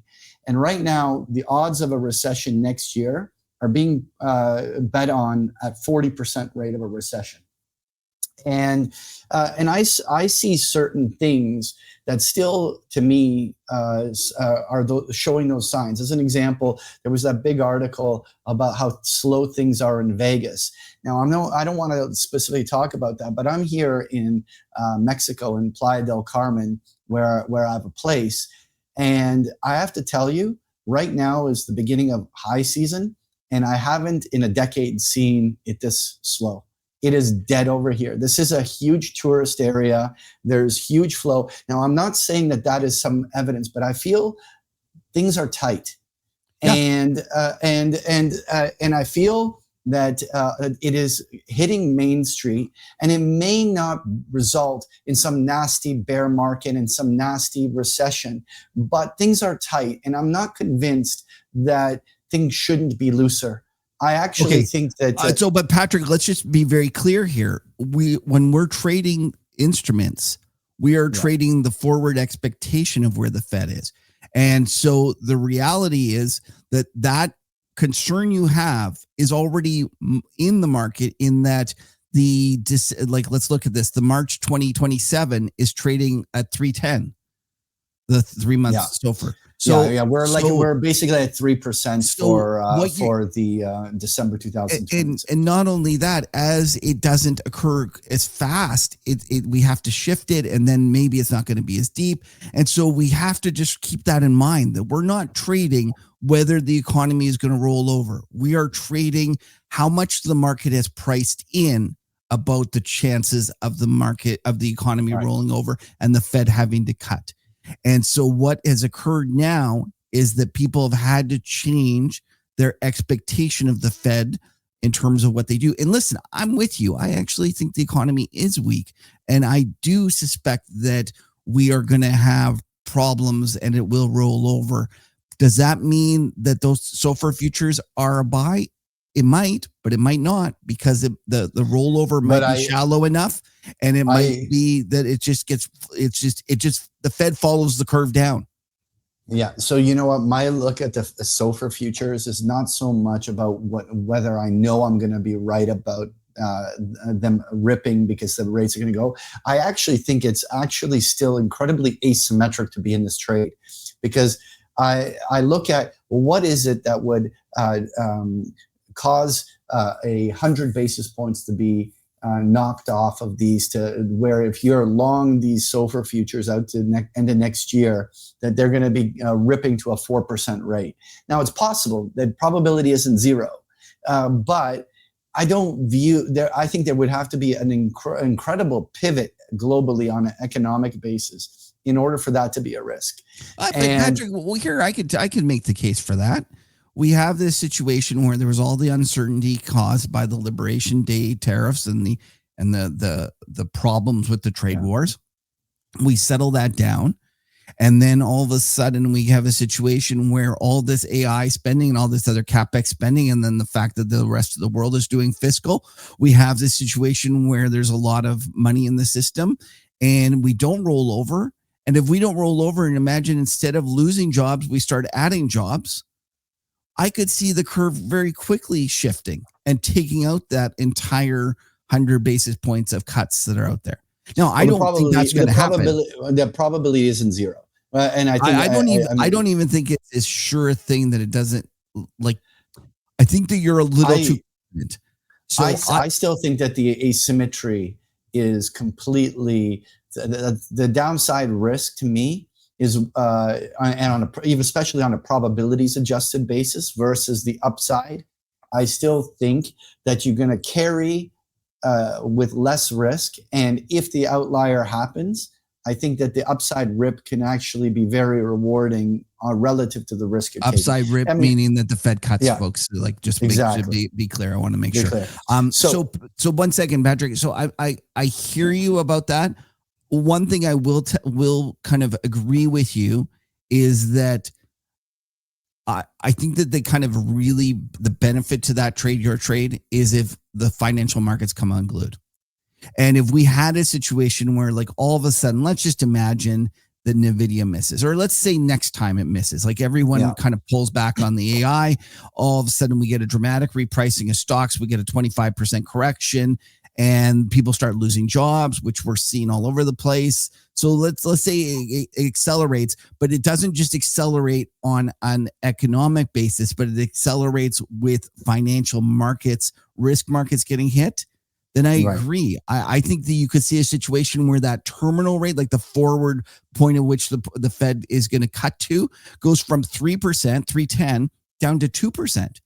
Like, everyone's so sure it's 3%. Like, why? Why are we so sure it's 3%? Well, it wasn't that long ago that everyone used to tell us it was going to be zero again. Well, so I don't think you should take the case. So I'm agreeing with you there, but I think that your bullish scenario on SOFR futures is very dependent on it being accompanied by a risk off real problem. And therefore, is that really the best bet if that's the case? I don't know. All right. Well, listen, it's what we're going to talk about in months to come. I mean, this is why we do this show. So let's just a quick thing. The entire right across the entire duration that you had rollovers, the 10-year started giving back, the 30-year gave back. Do you think is it just that it was a little too far ahead of itself, or do you actually think something meaningful pivoted here on the long bonds? Well, so I've always been scared of the long bond, and I haven't been able to be long that for years, and I continue to be worried about it. And I do suspect that the next easing cycle, the curve will get exceptionally steep. So I continue to not believe that that's the place to play. But having said that, short term, the real problem is that we have this situation where if the Fed actually gets tighter, and let's just say the Fed starts pushing back and saying we're not going to be easy, that's actually going to flatten the curve, meaning that we're going to get a situation where the long end is going to do better. And that's the part of the kind of paradoxical point of view that a lot of people fail to realize. They think, they want the Fed to cut. That's going to be great for long bonds. A Federal Reserve that is cutting too much and potentially causing inflation is actually a long bond investor's worst nightmare. And really, if I was a long bond investor, I would be frustrated right now that the Fed is as easy as they are. And I could see a situation where if we got, let's imagine my scenario where the economy ends up being stronger than expected occurs, and the Federal Reserve gets a backbone and starts pushing back and taking out all those cuts. I think you could see a strange situation, Patrick, where the long end does way better than people expect, because there's a lot of steepeners out there, and folks will say, okay, the Fed's going to tighten into the next recession. And that's what we had when they went in 2022 and started their tightening campaign. People kept buying the long bond because they expected the Federal Reserve's front end tightness to cause real pain out and actually cause a recession. So I could see that as well. I think it's a very difficult time to be trading all these things because there's so many nuances. We're so much on the cusp of so many things. Like, we're sitting there on a knife's edge going, aren't we going to go over? And there's so many inputs. I just think there's better trades out there than trying to trade the long bond here. All right. So let's talk about the number one thing to watch this week. the US dollar. But listen, Kev, who's been calling this? I don't know. Have you been calling it? I can't remember. I can't remember what you said last time. Were you bullish? I think you probably were, actually. You're always bullish. So the reality was. No, I was. Anyway. Yeah, just tell us what you said. I'm sure, people will remember. Look, other folks pay more attention than I do, so they'll all remember. We were looking to see whether or not it was going to bullishly break out. And after the Fed the ECB really, it was after the ECB where the breakdown in the euro happened just between yesterday and today, breaking now to a lower low. But the pound sterling has been eating it on the downside for 2 weeks now, and it's now broken to a lower low from its July low. So we have a double top and a breakdown on the pound sterling. The euro is breaking down here, not really the weakest of the currencies, but definitely starting to turn. Then we have, after the Bank of Japan spoke, it broke to a higher high. Like it's been basically 4 months above its 50-day moving average. And that's the higher high on USD JPY, which is yen weakness, just for those who are listening. Yes, yen weakness, US dollar strength. So this thing is autopiloting, and the US CAD, after Bank of Canada hit that base at the 50-day moving average, trading back higher here. Like you can pretty much go right across the board, and actually even like, let's say the Aussie, and the Aussie is probably the most neutral of the currency pairs. But point being that things are shaping up for a dollar move. And this is the interesting part, is that the entire reflation trade that's been working so amazing all year has actually been grounded and anchored off of a weak dollar. And it's been such a consensus trade. And I know we've had the argument where you're saying, well, it's consensus, but I don't think everyone's positioned that way and so on. Like, I don't think we need to go there. But point is that a US dollar rally, I think here is going to be an intermarket disruptor. Because it's going to have knock-on effects about questioning about every other thesis that's been working all year. And if this grabs hold, now, first of all, I'm not in any way structurally long-term bullish the US dollar. This is not me making a long-term bull call. It's about the fact that we had a downtrend for 9 months that was a pretty decisive thing that became outright consensus. Yeah. And now we're getting a counter trend that is going to basically wash out and flip the script. And the question is that if we have this in any way underway on some sort of a rally, the question is when is it going to spill over into all the other asset prices, including potentially corrections in the commodity space? I can't disagree with you there, Patrick. Actually, I think that's some good analysis. And we just have to know, the reality is that you guys on that podcast you cheat on me with, I suspect that Luke Roman is being the highlight and everyone's tried to have him on, and you guys haven't had Brent Johnson on. Actually, you didn't check because Brent Johnson was yesterday. Oh, it's so funny I say that.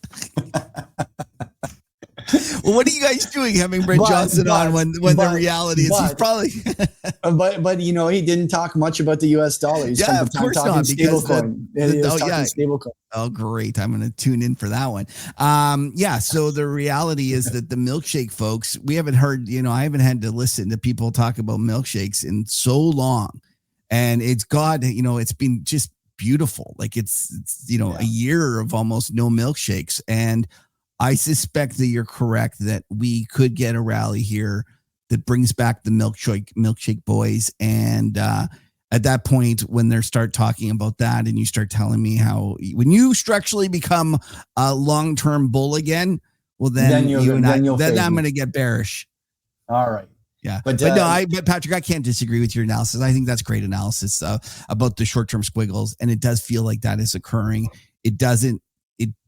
There's very few people out there that are advocating long positions, right? Like, let's face it. And who's talking about this? Nobody out there. Do you feel like one of the things I had a buddy asking me the other day, he was asking about, what I'm seeing on CAD. And I was trying to, and he says, like, usually you're good at understanding the mood of the markets. And I don't know about you, Patrick, but this last 2 to 4 weeks, everyone's been so focused on like AI and the US stock market that it feels like nobody's trading anything else and nobody's talking about anything else. Yeah. And it's very difficult to get setups and some. Like everyone's just so busy, speculating on what Nvidia is going to do or whatever. And they're not even thinking about all those other things. So one of the things that I'm finding difficult right now is to get a judge of the mood of the markets.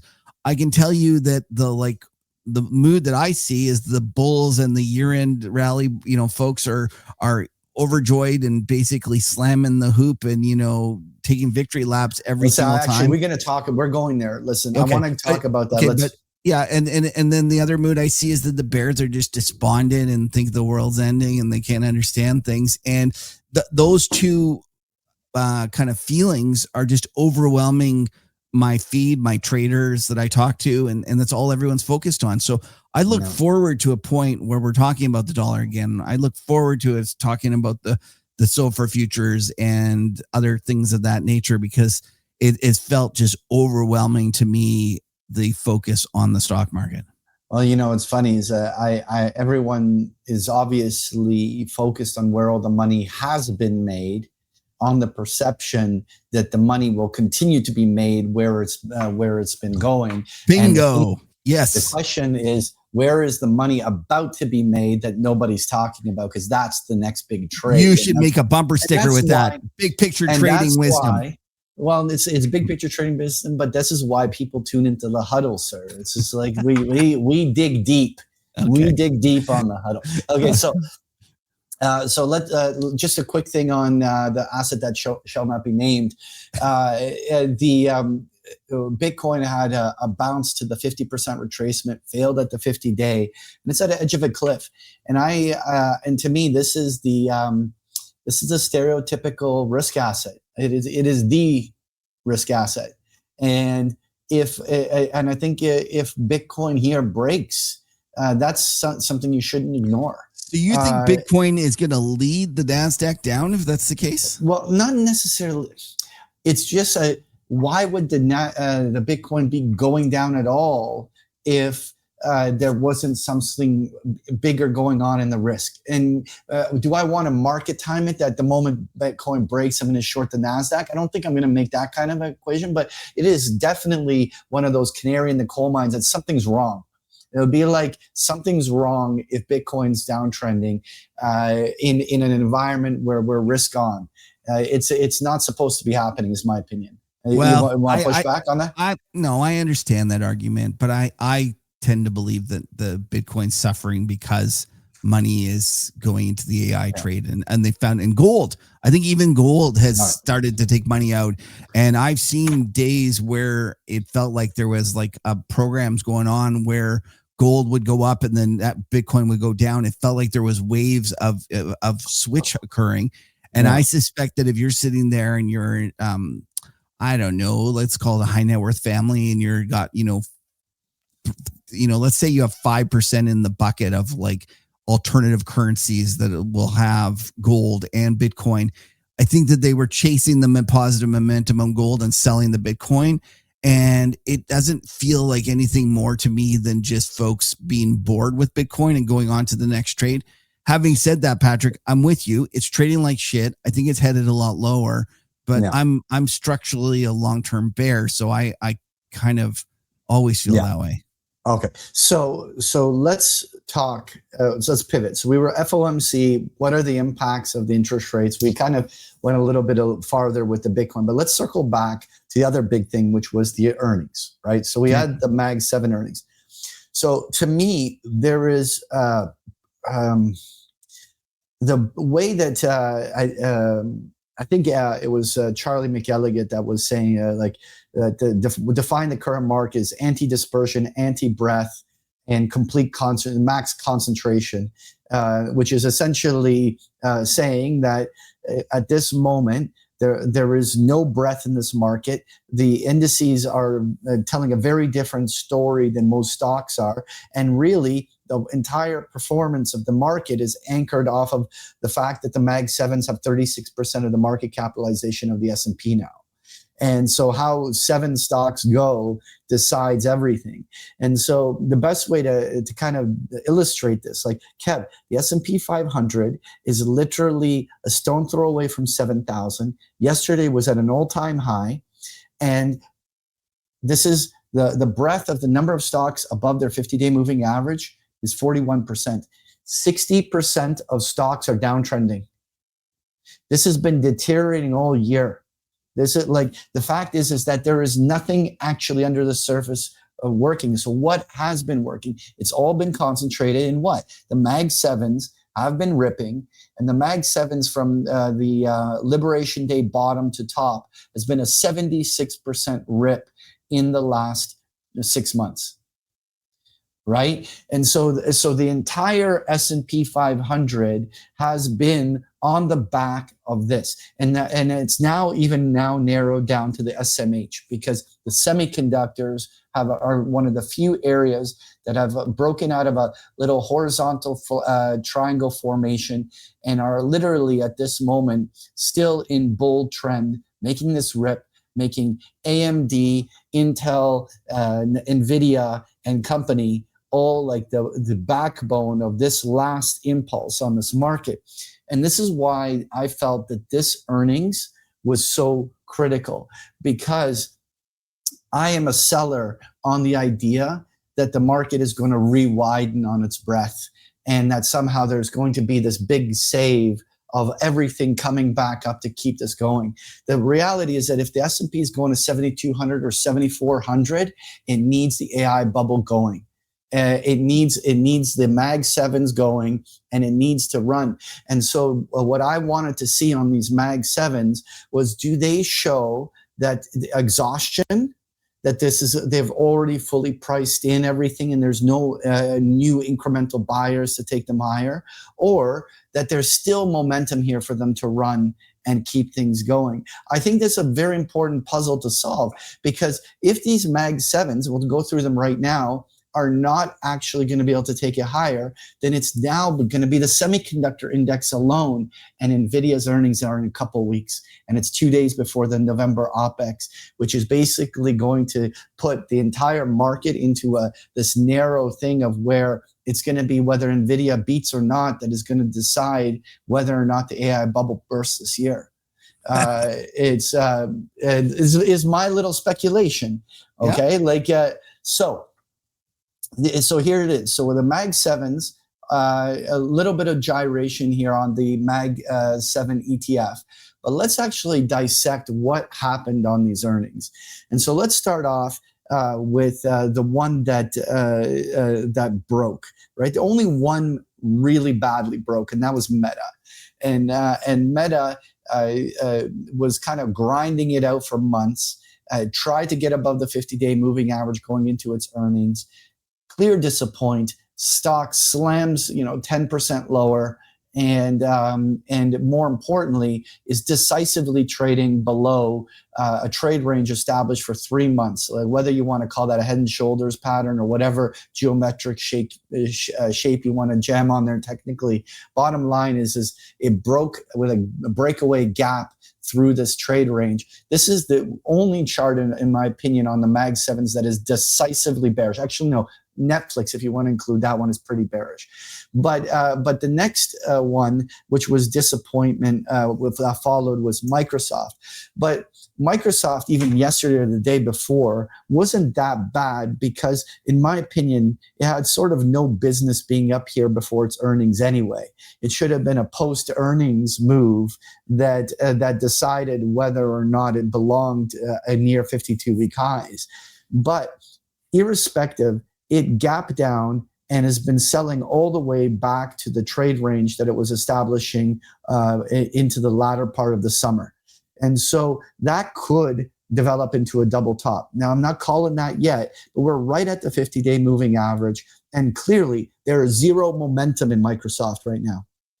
Zero momentum. And that's more important than whether it's technically breaking down. Because in order for the S&P to make the next high, it needs leadership. And it needs a few of these Mag 7s going. So the question is, which ones are they going to be driving this momentum to keep feeding the index higher? As far as I'm concerned, Meta and Microsoft are in big enough trouble where they're not going to be able to contribute to the S&P working its way higher. Now, the one that did gap higher was Google. But now, Google gapped higher and somewhat holding the gain. But to me, I always have a fear when a breakaway gap like this happens, that they develop into what's known in technical analysis as an exhaustion gap, because it's happening at the end of a symmetrical move which is like a measured move like this, it means that while it was bullish and it certainly contributed higher, the question is how much higher is Google going to go from these levels? I mean, is there room for Google to go another 10% or 20% higher to make that impact on the index? And while it's definitely one of the most bullish charts on the Mag 7s, I'm skeptical that this thing is going to be clearing 300 and 320 with momentum on the upside. And so to me, this is a neutral in regards to its upside potential. Then the only one, as far as I'm concerned, that came out yesterday was Amazon. And that one was the most bullish out of all of them. The fact that it consolidated for several months, and the breakout was not just a breakout to new high, it was a breakout to all-time new highs. Like it cleared every previous resistance level with a very clear gap.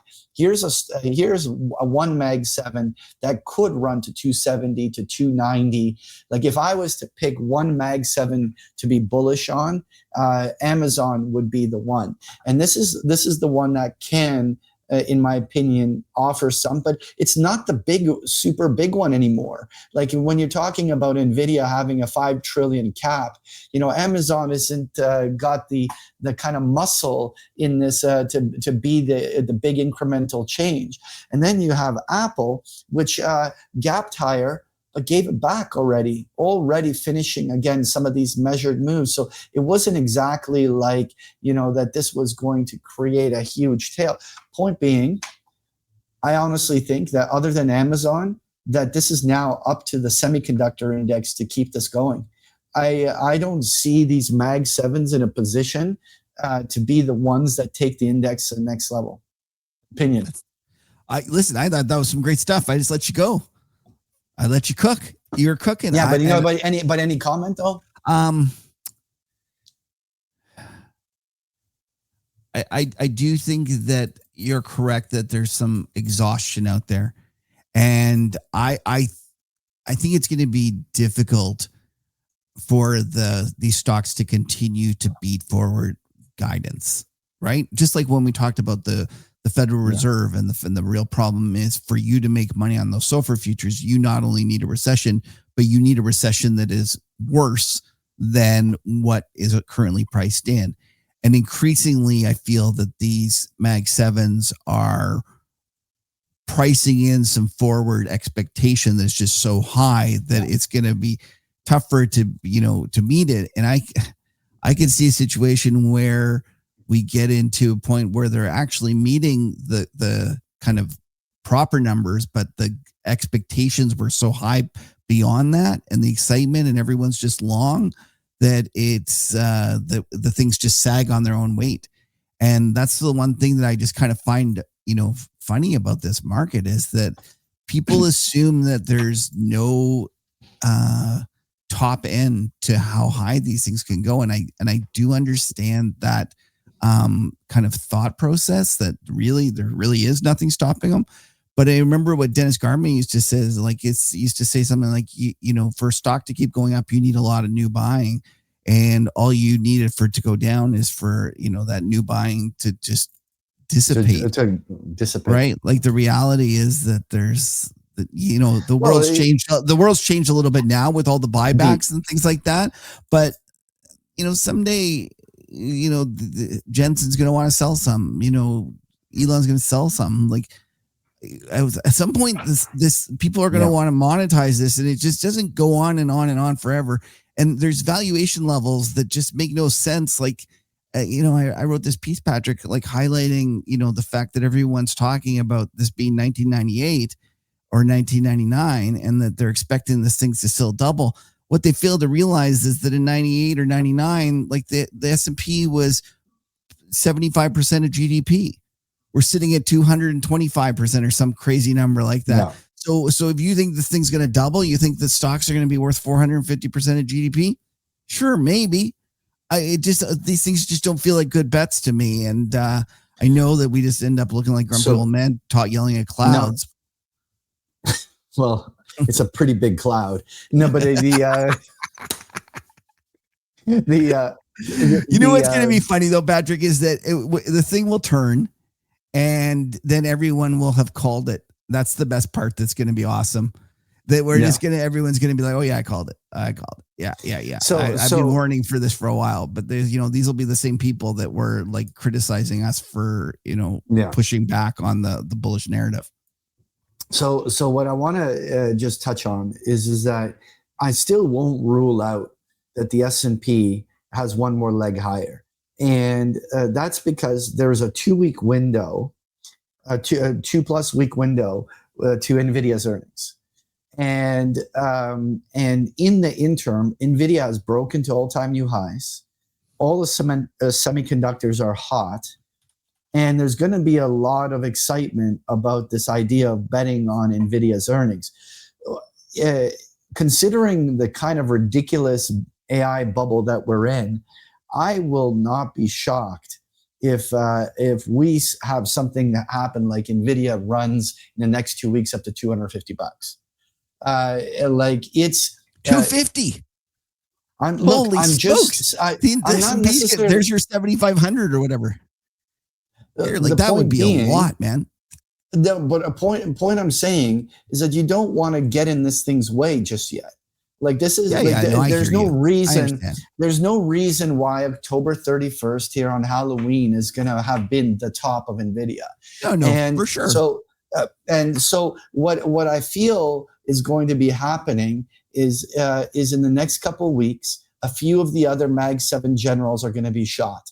They're going to reverse, and you're going to see the narrowing of the breadth going to go narrower and narrower and narrower. And then you'll start seeing reversals on a couple of the semiconductors that aren't NVIDIA. Maybe Intel peaks out in terms. Maybe AMD puts a short-term top in and starts to turn. You're going to see that it's becoming narrow and narrow. And then all you need is the expectations to be high for NVIDIA's earnings. And they simply can't meet the elevated expectations. They reverse, and there's nothing to hold the market up. Listen, you could be right, buddy. I like, yeah. All I'm saying is your 250 call, then not call. Putting it out there for 250, it's going to be just wild if it occurs. Like I hope it happens. The symmetrical move is 250, right? So like this is just using rules of symmetry. That is the measured move. So a move to 230 to 250 on NVIDIA is just a technical measurement. And let's see what happens. But the one thing is NVIDIA's chart is still bullish. Like I as much as I want to shit on it, like the thing is that both Google and Apple are at exhaustion points. They've finished symmetrical moves. They've already had big extended moves. It's going to be hard for them to think. But NVIDIA has been trading sideways for 2 months, and it just broke out to 52-week highs. So it's not exhausted. It's actually been resting for 2 months. It has more room than the others. And that's the crazy part. And maybe that's how this AI bubble ends. It ends with NVIDIA having a fucking $8 trillion cap. Who knows how ridiculous. Maybe it gets so narrow, the market gets so narrow, you'd already highlighted that it's moved from Mag 7 to SMH. Maybe it just goes to one stock. Yeah, and NVIDIA is just ripping, and it becomes the bubble. And when NVIDIA inevitably bursts, the whole thing unravels. It could happen that way, but I don't think it's over. Not for these stocks. But the one thing is that when will we see the S&P 500 show exhaustion because there isn't enough things pulling it up, and that's going to be the puzzle to solve. I feel that it's now becoming incredibly clear that the November OPEX and NVIDIA earnings are something to circle on the calendar for the next kind of inflection point for when we could have some kind of a meaningful turn. And if that's happening with NVIDIA trading up in the 230 to 250 range, I may even lean into a short. We'll see. Wow. There we go. But I'm not doing it now. I'm not short NVIDIA. I'm not even contemplating on the short term or shorting NVIDIA. But I'm just saying if we got there in the right conditions, it would be some sort of convex way with some sort of spread trade or something. There might be something there to play it. Well, you heard it. All right. Anything else you want to talk about? Well, we just have to talk about precious metals here briefly, like, Okay. and we could touch on oil a little bit. So let's just quickly on precious metals. This had that exhaustion thing, and everyone is still sure that gold will be at all-time new highs by the year end. I was saying that the last 4 corrections that happened over the last 2 years, even though they were corrections sideways, each gold correction was anywhere from 60 to 120 days of trading sideways, not necessarily down. And this was a swing high. I don't see this being different. I'm a real seller that gold makes new highs this year. I feel that we're in a it exhausted itself. We're going to be in a consolidation. If the consolidation is like prior ones, then this will stay near or above, around its 50-day moving average in a sideways pattern. But if this was truly an exhaustion move, and then it could be a deeper, more violent correction. I don't think I'm actually so obsessed about calling which one of the two scenarios, other than there was a swing high. We're going to go through a consolidation, and I'm still long-term bullish gold, which means these consolidations are buying opportunities. So probably in mid to late November into early December, we'll have to start looking at where the buying opportunities are for the next kind of gold move. But right now, I think even if we get a bounce to 4,200, it probably will fade back to 3,900, and you're going to get chewed up far more in a trade range than anything else on gold for the next little bit. The bigger question, though, is how deep do the gold miners revert? And this to me is I'm always reminded of what happened with uranium stocks in 2024, and the uranium story in 2023. The uranium story in 2024 and the uranium story in 2025 were all the same. And all the same scenario is super bullish uranium. And to be honest, it will be the same story for 2026. And because there's a big macro fundamental reason why uranium is bullish. And I think that it's good. It's going to continue. But it didn't stop the fact that uranium stocks went through 2 corrections in 2024, a 30% drop and a 40% drop in uranium stocks that happened that were just buy on dips, but there was maximum volatility and it caused huge pain during those pullbacks. In the same manner, I get the gold miner bull story. I understand that their balance sheets are improving, their earnings are great, everything is good, and that story, just the way uranium was bullish for 3 years, that gold story is going to be bullish for the next few years. But I'm wondering how deep this goes. Are we going to get a flush out that is going to shake and rattle all of these guys that went overweight, this hottest market, because the gold miners and gold were the hottest, best performing asset this year. And they basically ripped. So the question is, do we have something that shakes at the core all of these stock renters that came in to chase momentum, and they have to get flushed out here with some serious volatility? Like, could we have a reversion where we're trading under $60 or 55 on GDX just for a washout purpose? I won't rule it out. Yeah, I don't disagree at all. Like, that's a very likely possibility, and I think that folks are not aware of the risks that are there. Yep. But that it will be an amazing buying opportunity. I don't want to, I'm not long-term bearish these, right? This is, on that. The last thing I want to touch on, then we'll wrap here, Kev, is oil. Okay. There was a little bit of speculation on the internet that some sort of confrontation with Venezuela could escalate any day now. Oil didn't really move that much, and I don't know whether the rumor is maybe just being dismissed.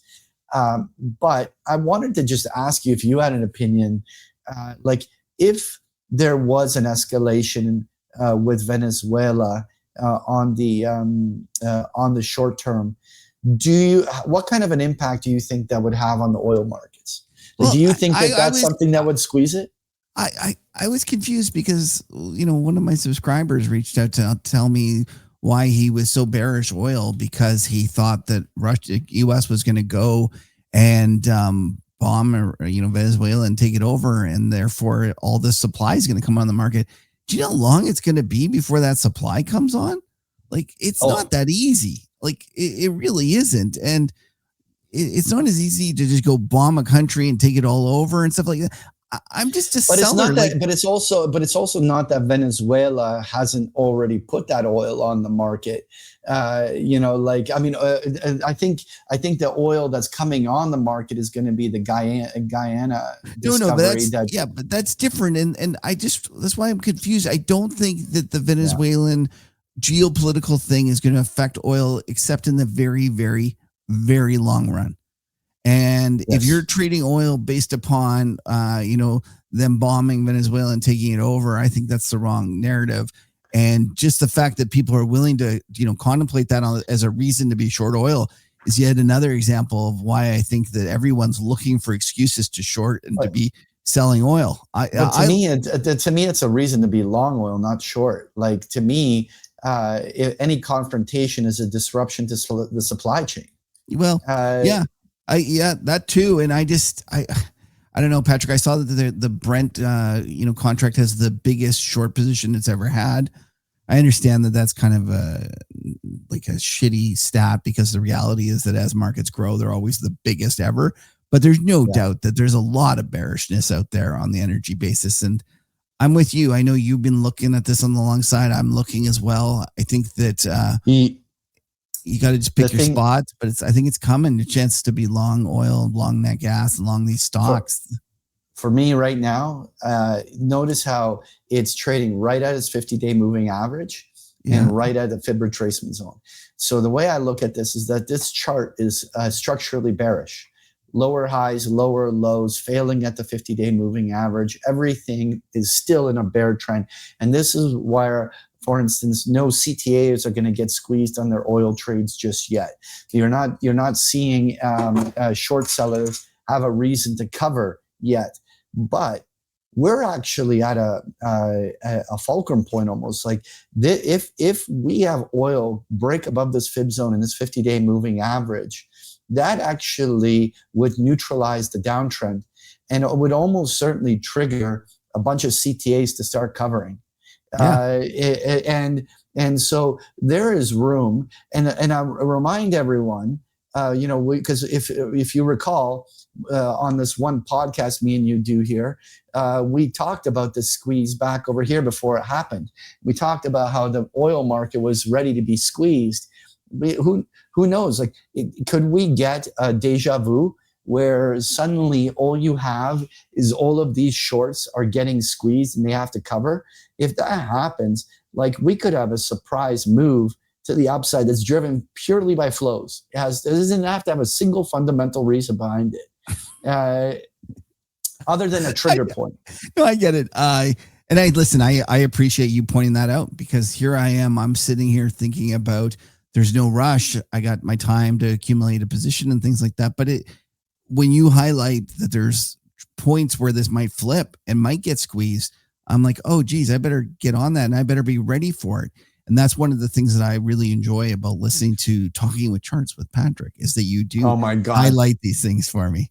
No, I'm actually not. That is, I know I was being tongue in cheek, but the reality is I do appreciate that, because that is the kind of thing that I'm not paying a lot of attention to.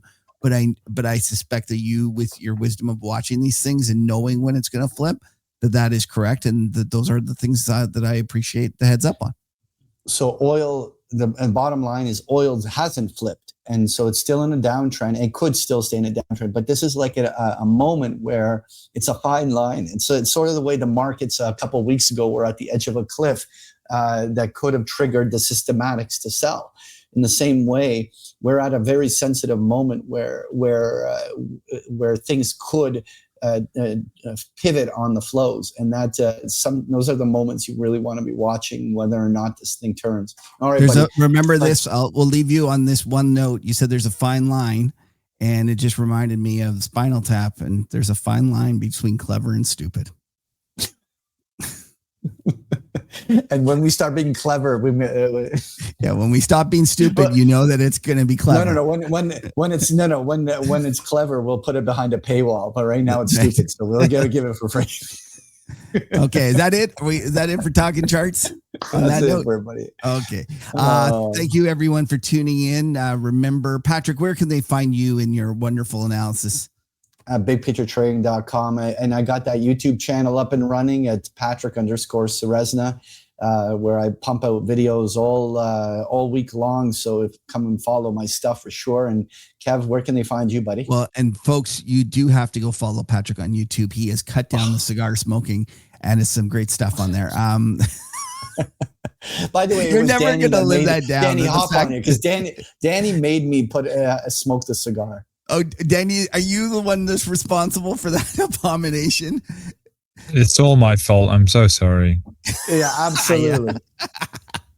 I'm going to blame him. It was Danny's like, oh, no, poor Danny's like, he's getting paid by you. He's just going to say, of course it's my fault. Yes, sir. Yes, sir. Yes, you're a leader.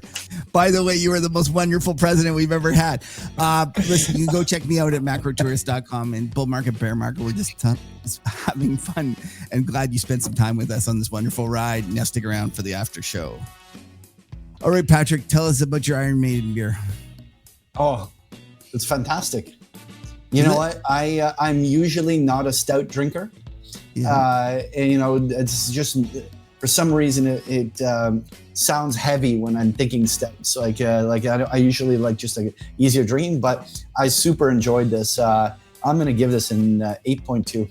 I would totally. I would drink it again. I heard a 9 coming out. No. But they get a 9 for the label. That's a pretty epic label. It's. And Danny, what are you drinking there alone in the car? No, don't say anything. Well, I was going to say, Patrick, did the beer make you run to the hills? But I don't know if anybody's going to get the reference. Absolutely. A bunch of our listeners will. Okay, fine. Okay. I was a huge Iron Maiden fan when I was a kid. I was the opposite. Kev was the Depeche Mode prep boy, and I was the rocker with the Iron Maiden and Led Zeppelin shirts. That's and yet we can still be friends. That's true. Just to show friends. You, left, right, new wave, heavy metal. We can all be friends. Absolutely. Because we're adults. Oh yeah. Are we? No, but Kev, I want to pivot back to this. I cannot believe Playa del Carmen is in the restaurants are empty. For this being the start of high season, I don't think I've ever seen it this dead. And there was a big Tulum real estate drop, and they completely overbuilt here. But it's the interesting reason why I consider it you can push back on me if you don't agree with this, but the reason I actually consider it an economic thing, because when they did this build out in Mexico, it's very, very hard to get a mortgage. But the condos, and you could buy a condo for $100,000, you could buy a condo for $150,000-$200,000. And so what a lot of Americans and Canadians would do is they would take out their home equity lines of credits. Oh, at their principal residence back home. Back home, and go and buy their vacation property with cash. Right. And the thing is that right now, no one's fucking buying. There's guys that literally have dropped their condos from $165,000 down to $115,000, and they've been on the market for 2 years, and they can't get rid of the fucking thing. And and to me, that's actually a sign of weakness, not in Mexico, because this is a vacation place tailored to selling to North Americans. And so literally all of those people that were levering up in North America, they're not coming and they're not buying. And that to me, I think that's a economic indicator, buddy. Listen, I am not going to push back, Patrick. Like, the reality was, I was just giving an example of if I was bullish on the economy, the argument you could make. I happen to agree that I think that the economy is sagging way worse than people understand. I think it's being held aloft from the K-shaped recovery, and the upper part of the K, meaning the wealthy people that are spending, are keeping it going. They're also keeping the stock market going, which makes it look better than it is. But I'm with you. I think Main Street's struggling, and I'm not going to fight your argument at all. So a year ago, I was here in Playa as well. And that was when I came on the Huddle episode with my Day of the Dead. That's right. You always go to you go to Mexico for Halloween. Remember that bottle of vodka? Not always, but I just so happens that I'm here a second year in a row at this time. But the party begins. Are you going to put on you're going to go put it on? Oh, absolutely. I'll send you a pic afterwards. But it just worked out last time that was the day after, and I actually passed out drunk with the face paint on, and so I might as well do the Huddle episode the next day. It was that's not something that I'm necessarily totally proud of, but no, you are proud of it. It happened. Okay, well, we'll let everyone go. Happy Halloween, everyone. Stay safe, and we won't goocher it and talk about a certain sports thing that's going to happen tonight. But don't goocher it. Don't say anything bad. I won't say anything, but I heard there's a Jays game, though. I heard that there might be some baseball game that people are interested in, but who knows? Take care, everybody. See you later. Take care, guys.